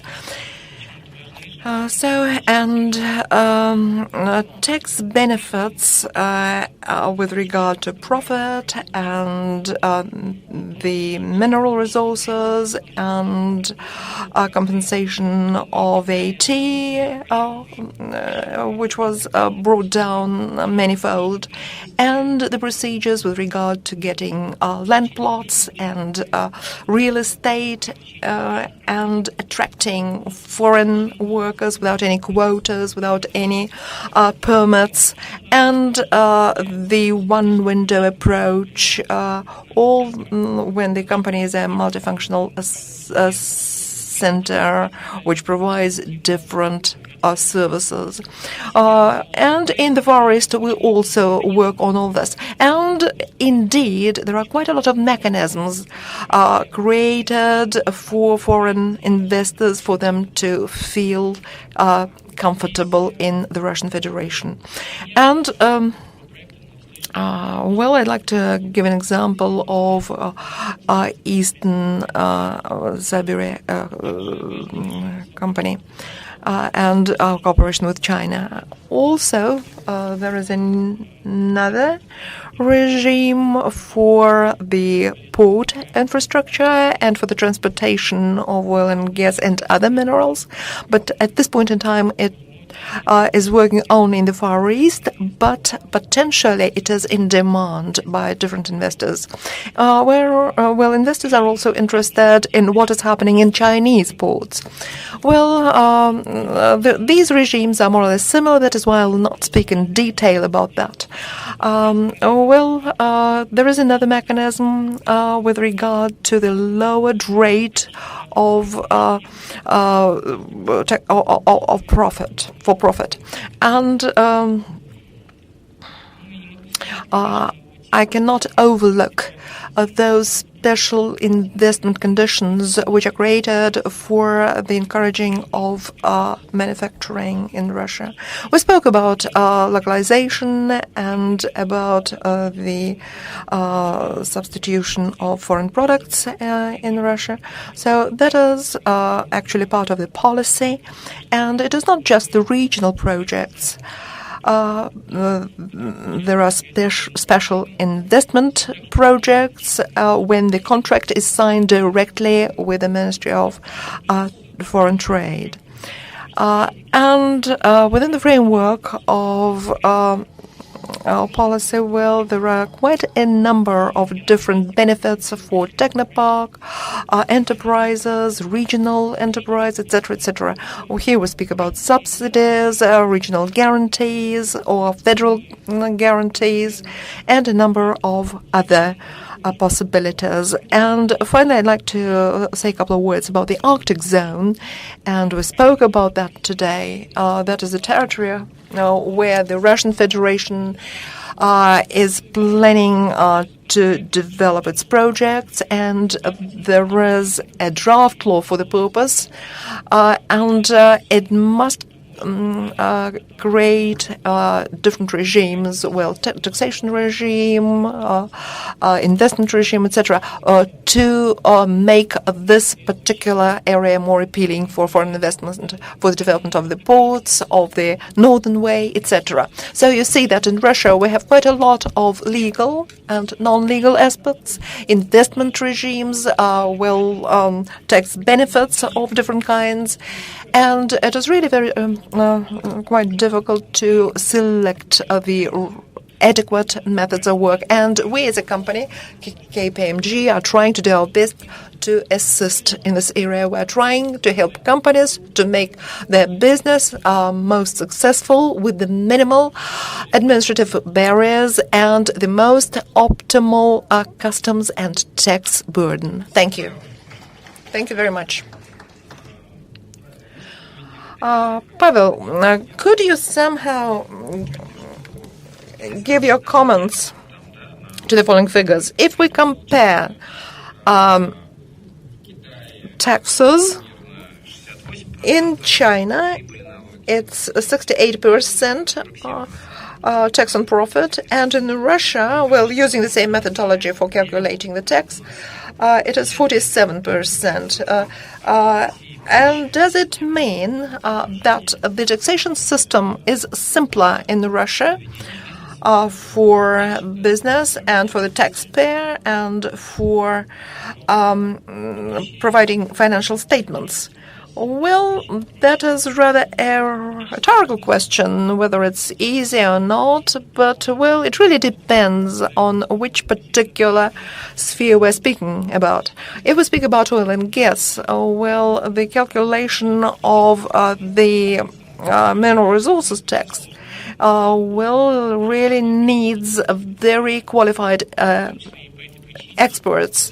It is very difficult to calculate it because the transfer to a new, and maybe the transfer to the new tax in this respect will change the situation for the better. Well, in China, the tax burden is higher, and that was the policy of China from the very start, because that is the anchor component of the budget. And the oil and gas companies were trying to pay more to the budget. Well, they do not have 47%, maybe even the figure goes to 70%. But still, I'd say it depends on the sphere. The situation is very different. There is the oil and gas sphere, which is the budget-forming sphere, and there are other spheres which are subsidized. And I already mentioned that for the development of industry, special taxation and legal regime was created. And here the government will be certainly losing something from the budget, but there will be the cumulative effect later on. In China, they also have certain benefits for oil and gas industry. They did create their own special free economic zones, etc. And well, we are following their way, but it really took us longer. But we did follow the example of China and Southern Korea, and in oil and gas sphere, if we try to make a parallel with China, we can see that they have a special additional tax, but with certain other parameters which are of a more economic nature. But I will not dwell on this. We can speak about that for hours on end. But we've got to take a look at the specific field. So if we speak about oil and gas sphere, we take some 70% of taxes. Well, but that shouldn't be a barrier, and it shouldn't scare off investors. Well, I think that if you have a Russian chief accountant, well, you won't have any difficulties. But if you do not know the Russian law and the Russian specifics, it will be very difficult for you to work in Russia. Well, if we compare Russia with world economic systems, well, the methodology for calculating taxes, well, is more or less clear. Well, it seems to me that the whole methodology has improved.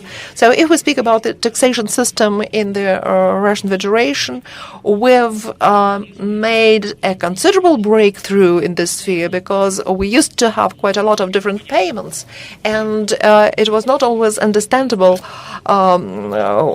So the background for them, the legal nature of them. And, the government actually tried to do everything possible to simplify the system and make it easier for the companies to work.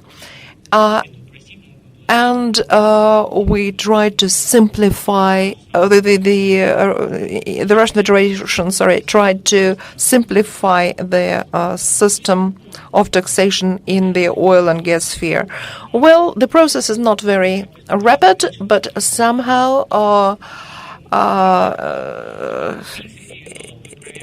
the system is improving, and tax inspections and audits are easier and simpler, and there are less disputes taken to court, which means that the taxpayers are coming to understand the tax law of the Russian Federation better and better, and there are specific clarifications of how to act in this or that situation, and the legal system of the Russian Federation is made more simple, and we are actually following the world trend with regard to taxes and civil legislation. Thank you, Pavel.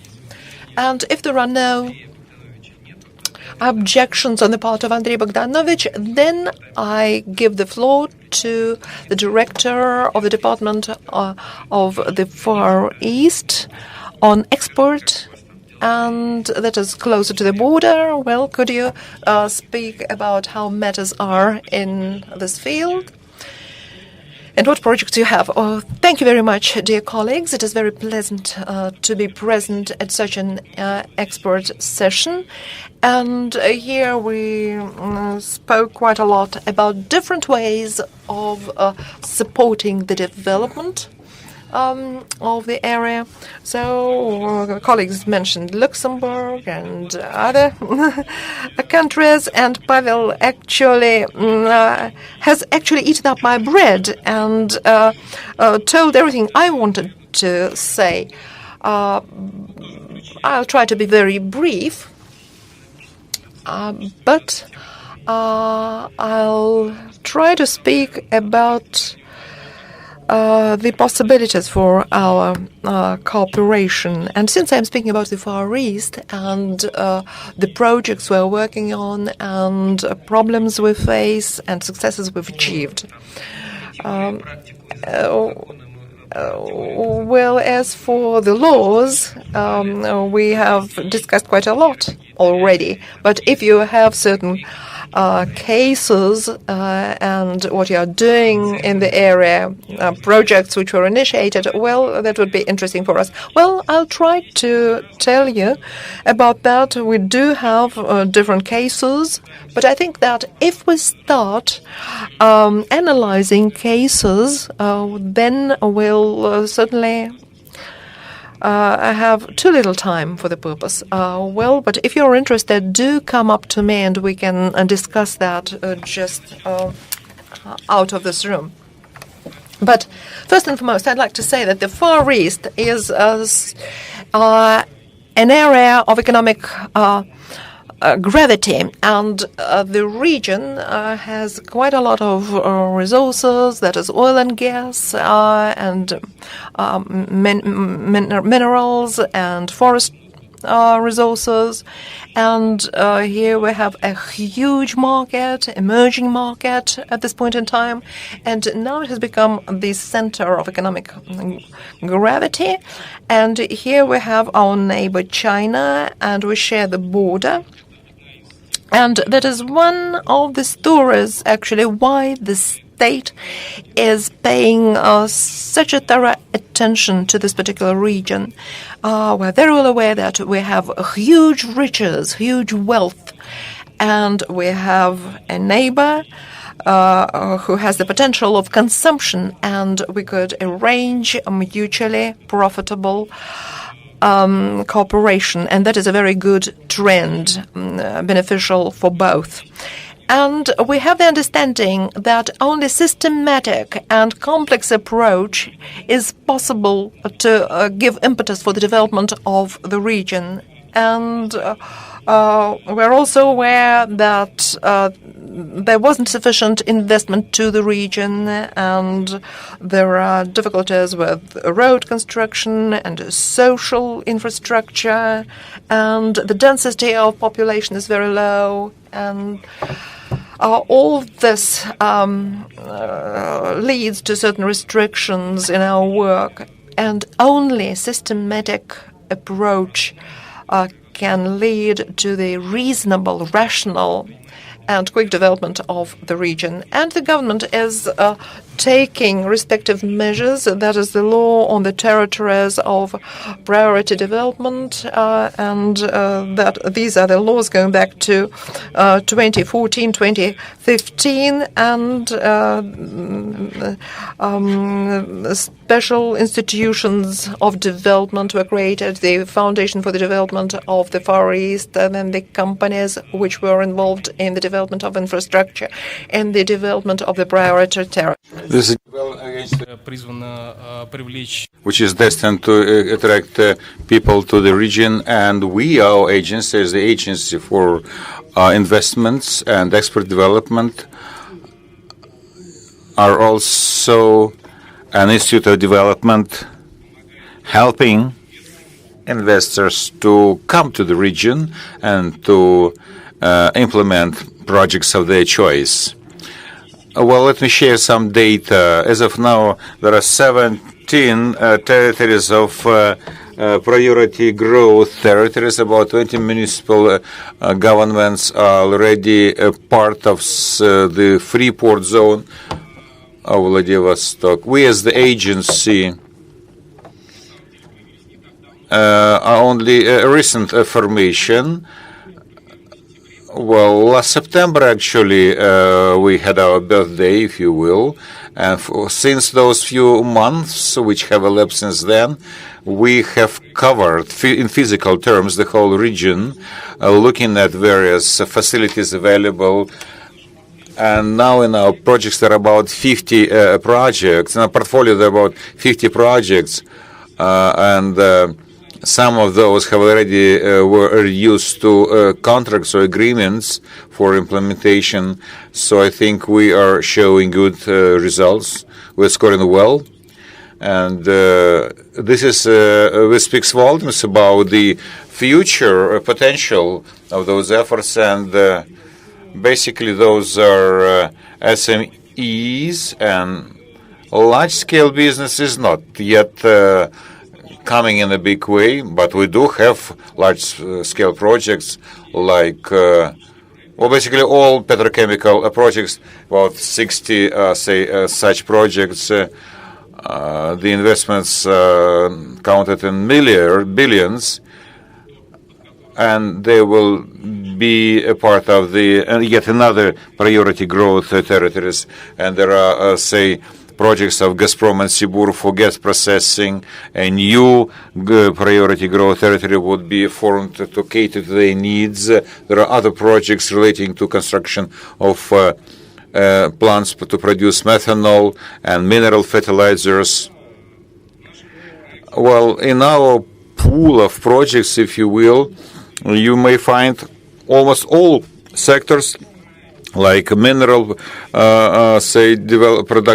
productions and agriculture. Well, there are some fundamental issues which are peculiar to the Far East region. We're talking to investors, and there are some traditional, apprehensions which are difficult to counter.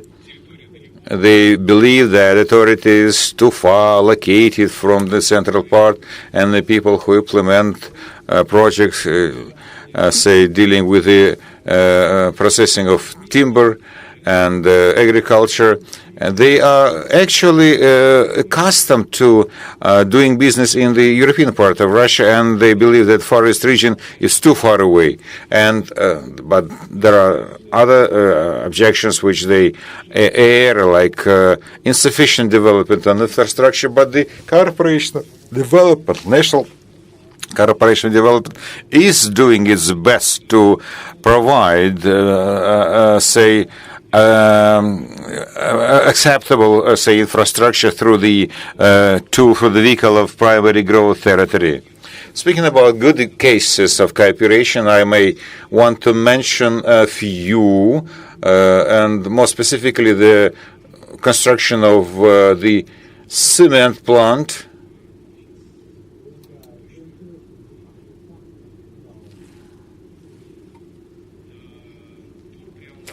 This Priamursky priority growth territory. It's a joint venture between Russia and China. And I think the Chinese party has greater interest in this project. So that's a very good example of successful cooperation, apart from oil and gas, of course. Now, a number of projects have been discussed relating to improving the agricultural lands and development of countryside areas, like growing of soybeans and supply of the produce to China, projects relating to processing of soybean in Russia. There is also project being discussed to construct a paper and pulp combine jointly with Chinese partners. So you see, we are working towards the desired goals, and would like to believe that this cooperation will bear fruit. There are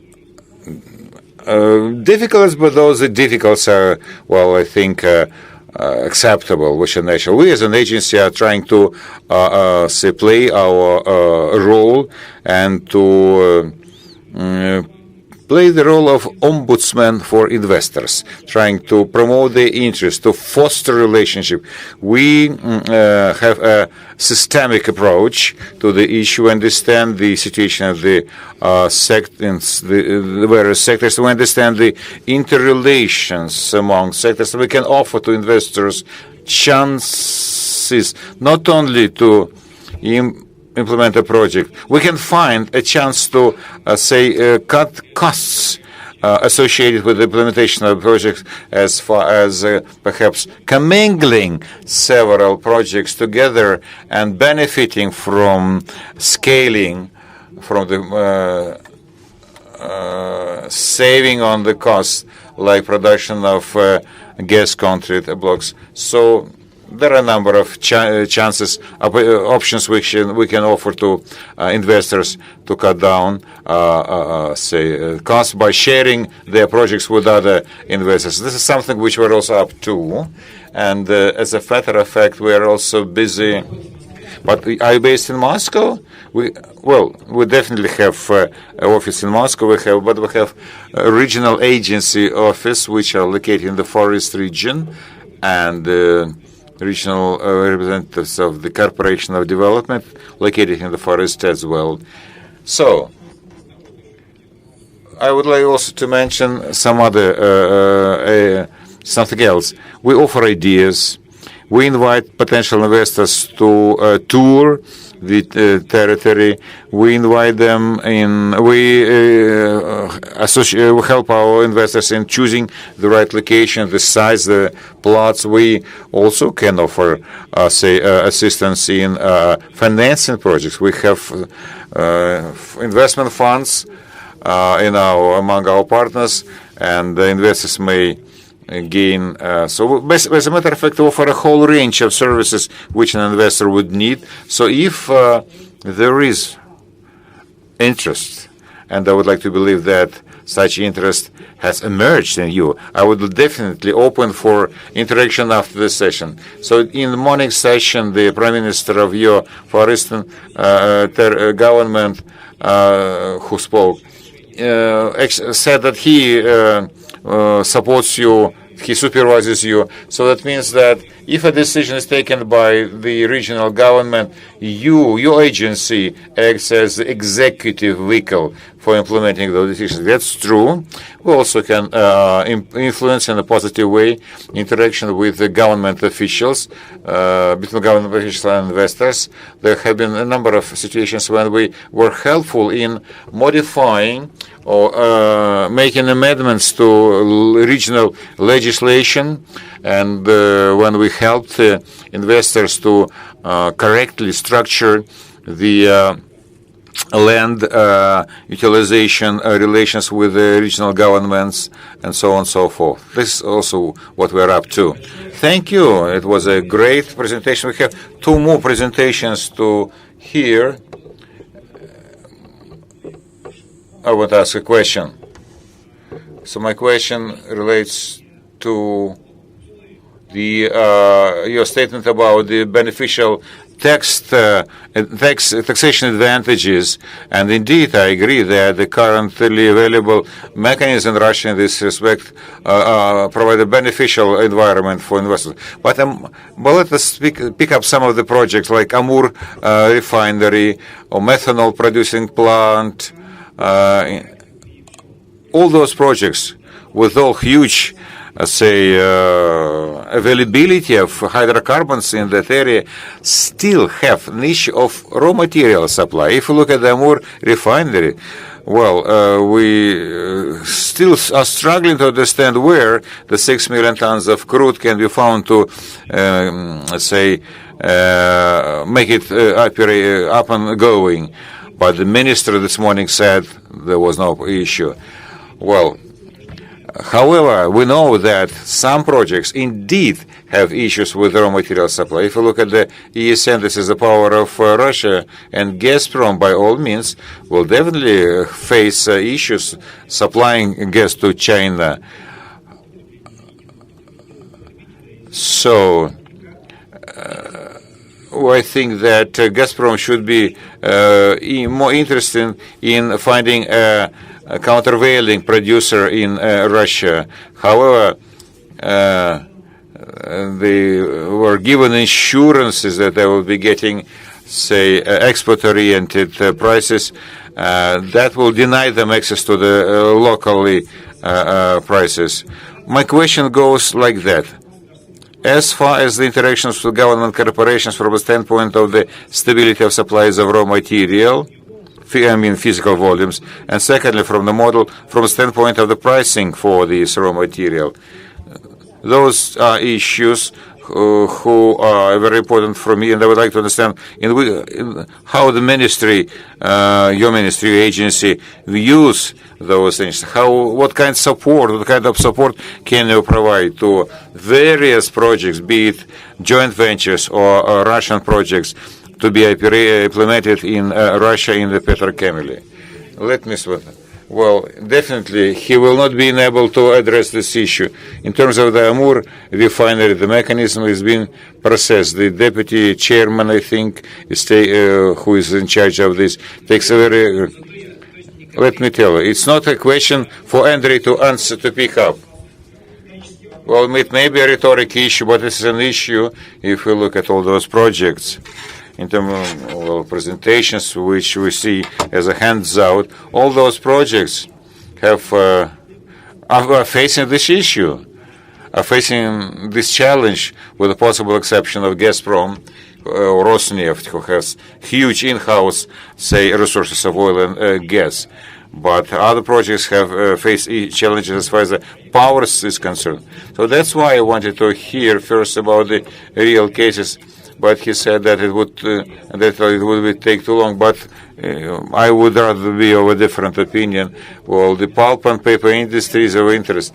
I can respond in the following way. The petrochemical issue covers a number of projects which and with Gazprom and Sibur will take some years before the plants are commissioned. It will be beyond the year 2020, not tomorrow. What is of primary importance for us is the development in the way of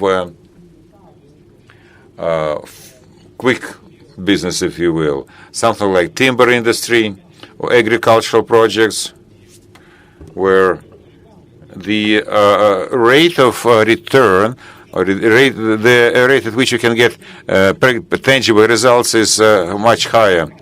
I may make a comment. As far as the pulp and paper industry is concerned, the first plant with the Chinese participation building in the Amurski Krai in from 2006. So it will definitely be constructed. So those are mega projects. But in the eastern Siberia, there are huge resources, number of companies and deposits which produce not huge amounts of oil, but hundreds of thousands of tons of fuel, oil, but still they should be taken into account. They should not be lost sight of. Let us now give the floor to Nikolai Satyanin, director of Inventor Company, and the subject matter of our section, Russian markets, will exactly be highlighted by him, and he will pinpoint such cases and opportunities, and Nikolai perhaps will be in a position very well placed to issue. And the last speaker will be Drankin from Bank, and he will have and then we'll have between 5 to 10 minutes for a Q&A session. Indeed, the Inventor Company looks at the polymer industry and polymer processing. This is the basic, business of our company. I don't want to air my numbers, not to distract your attention. But what I would like to tell you now is the following. Well, having analyzed what was said yesterday and today, I would like to begin by presenting the colleague who was the previous speaker. I like their hands out on the third page. They write the displacement of the center of gravity. Well,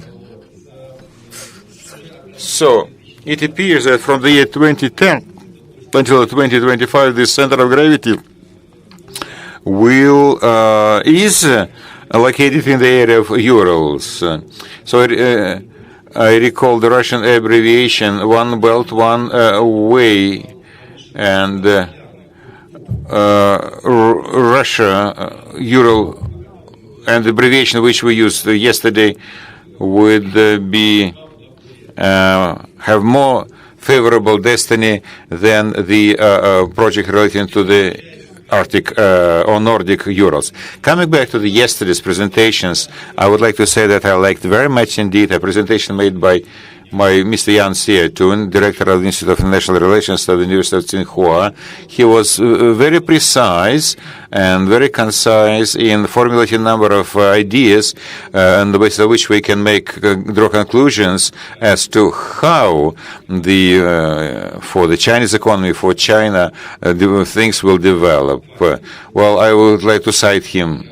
Speaking about the Russian-Chinese economic relations, he said that Russia has resources and Russia needs a currency. And I think that, yes, we should very bluntly say that the foreign investments and Chinese investments is something which we have been talking during these 2 days, and this is what we spoke about, the security, safety, cooperation, the friendships. Well, the parties, highly contracting parties, when they meet, also discuss such things. So, further on, pursuing this logic, I would like to suggest that in the Russian-Chinese economic interaction, we try to implement such projects. We deal with power industry, specifically dealing with oil and gas, and this is quite normal and logical. And today we discuss already diversification of such cooperation. I think it's just a next logical step, basing on the same statement that Russia has resources and Russia needs currency. And indeed, my statement is as follows: by selling oil and gas, by developing cooperation. Следующий шаг. And the next step is oil refining and gas refining, and I think that the diversification is going to happen in this particular sphere. And the next projects which will see implemented after the gas transportation will appear in those places where we'll have changes with regard to gas. And again, I'd like to thank you for wonderful slides, and the slide last but one illustrates those particular projects which are being announced in the Far East. And again, it's gas processing, it's mineral fertilizers, oil and gas, petrochemicals, polymers, and statistics relate them to chemical industry. Well, but to be more precise, we could call them oil and gas petrochemicals. And Florian mentioned in his presentation at the very start of our session that chemical industry shows wonderful results, particularly when you take a look at the general said stagnation. Petrochemicals have the growth rate of over 5%, and that is quite significant. And about 10% we can see the growth of consumption in polypropylene. And again, I'd like to draw your attention to the projects which are huge and very significant, and the participation of Russian companies in Chinese economy include such companies as Sibor and future projects in the Far East. And while speaking about SMEs, which Mr. Hau mentioned, that is something which is very close to that, and very soon that is going to appear. And here we have our colleague Anna Dautova, who heads the training house Plastic, and quite recently in the town of Uzlavaya, we could see the assembly of the components and spare parts for the Great Wall. Is that right? If I'm wrong, please just say a couple of words about that. Well, I'd like to add that we're now implementing a very huge project, 150,000 cars per year, and Plastic Uzlavaya is planning and has already arrangements that it will supply plastic to this particular plant. We also have quite a huge investment project, base plastic for 80,000 tons of plastic per year, and we're considering the entering of Chinese investors to the project. And apart from the Great Wall, polyethylene containers, Russian plants and foreign plants are starting to use this product. And there is the company Haier, which uses polymers. They're using these containers too, plastic containers. So that means that in Russia we have the growth of both production and consumption of polypropylene and polystyrol and polyethylene polystyrene. That is something which the plastic bottles are made of. And these petrochemicals are developed in Kabardino-Balkaria, and also there is a project for further processing and reprocessing of bottle plastic. And again, I'd like to say that I'd like to provide to you those reports and surveys with regard to certain segments. And I'd like to complete my presentation by the following words: that yesterday and today we spoke about the difficulties which we face, and the Chinese investors are hindered in their start of new projects here. But I think that this refers not only to Chinese investors in Russia. That is something which is true about all other investors in any other country. If we speak about taxation regimes, about legal specifics, about book accounting, there are always consultants who are ready to provide services and will explain what is working and in what way. And if we're speaking about benefits for business and providing infrastructure, well, we see that it is not so bad in Russia. And the government provides feasible benefits, and there are special areas in Yelabuga, which are called Alabuga, and they're working for the Tata automobile construction. Another thing, the salary and wages fund, the costs for personnel, little by little, will be becoming even smaller than in China. And another thing, resources. And again, we're coming back to the idea that Russia does have resources. And it seems quite reasonable to reprocess the resources in those places where the resources are extracted. And I think that will have very positive changes in the sphere of polymers. Thank you very much, Nikolai. And go to company Inventro, and they can act as experts and initiate new projects. Very well then. Now I give the floor to Gazprom Bank, to Grankin Yevgeny. We have only 5 minutes and then questions and answers. Well, I see notes which are saying that I'd like to have the floor and other people want to have the floor. Well, but anyway, so we are speaking about China and about points of growth in China. And we'd like to take a look at Russia, what points of growth we have. Dear colleagues, I'd like to share very briefly our expectations with regard to the prospects of Chinese economy, because it is very important for the implementation of all other projects. We're having a very optimistic view with regard to the development of the economics of China. Well, the growth rate has accelerated as compared to 2016, and the growth rate was 9.6%, and we could see the growth of all other alternative indicators, the dynamics of business activity, etc., the index of cargo transportation, which is also very important. Why do we pay attention to the alternative indexes?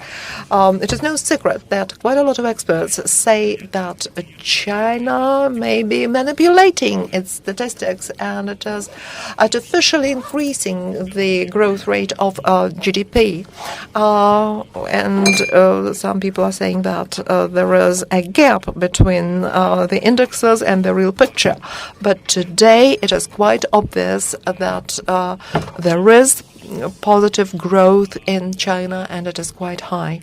And we expect that in 2017 the GDP will grow by 6.5%, and in 19 and in 20 there will be a slowdown to 5.9 PBT. I'm saying that we are regarding positively the economy of China, because we do not expect any crisis in the economy of China, which some experts do. We think that the growth rate is quite stable. Certainly it will slow down somehow, and that is quite explainable because Chinese economy is going to turn to the models of internal consumption, and that does not happen quickly. it demands time. And I'd like to note the risks which we see in this connection.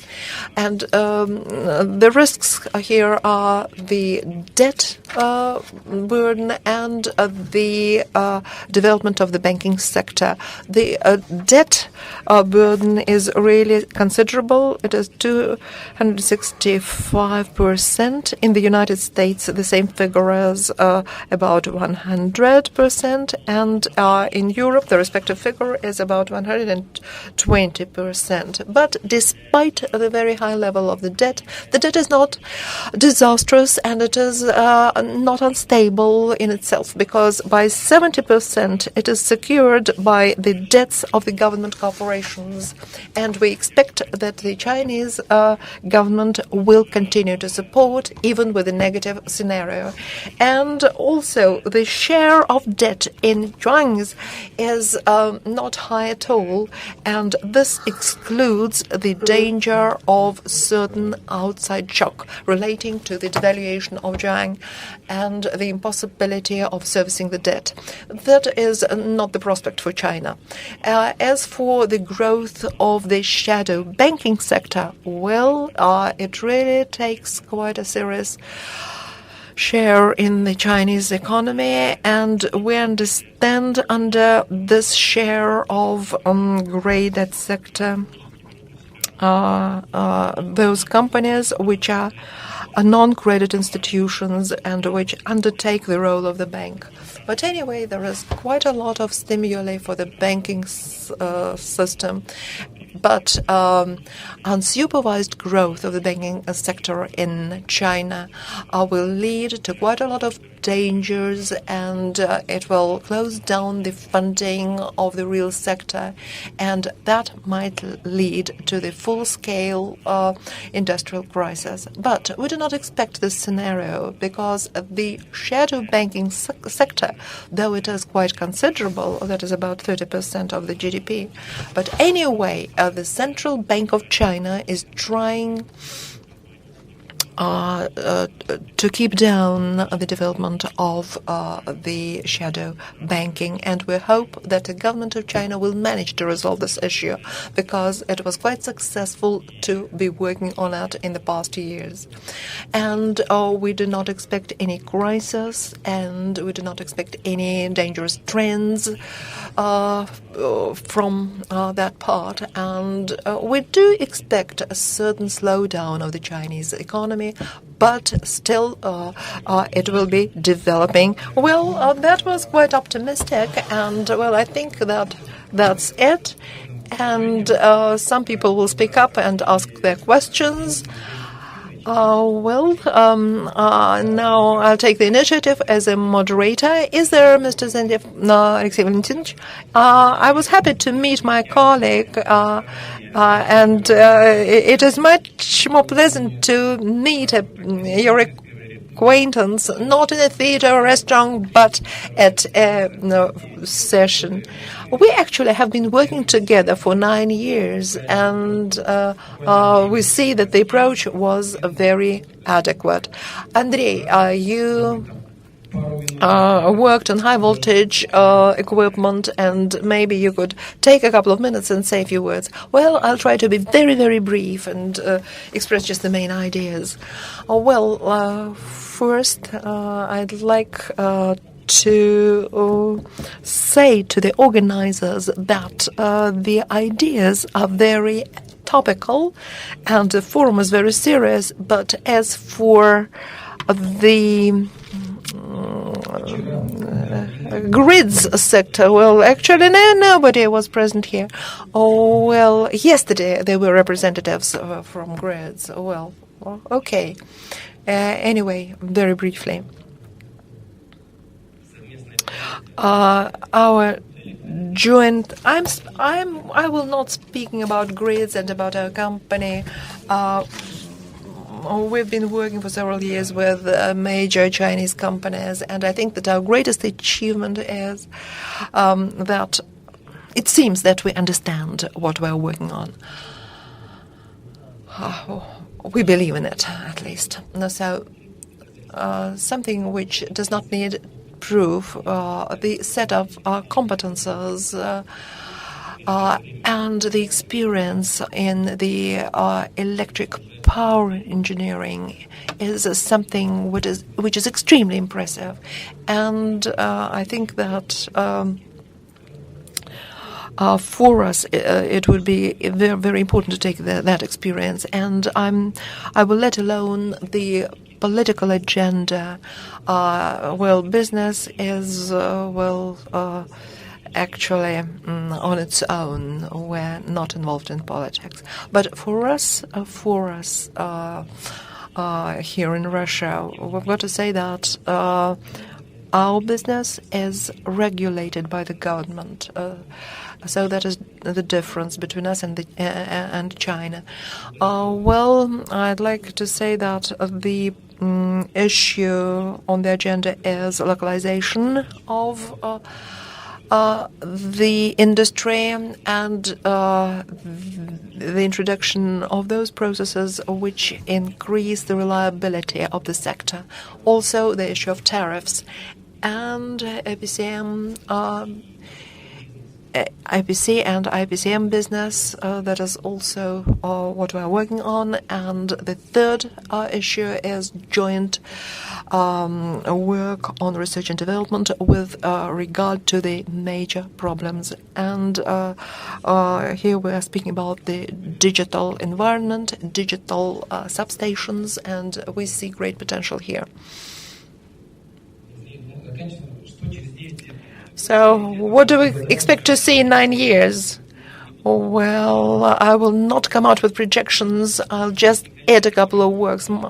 Our Chinese colleague, I don't remember your name, and I apologize for it, but he said a wonderful thing. We've got to support not only the government business and the business of huge major government companies. It's important for the business to come out from the government umbrella.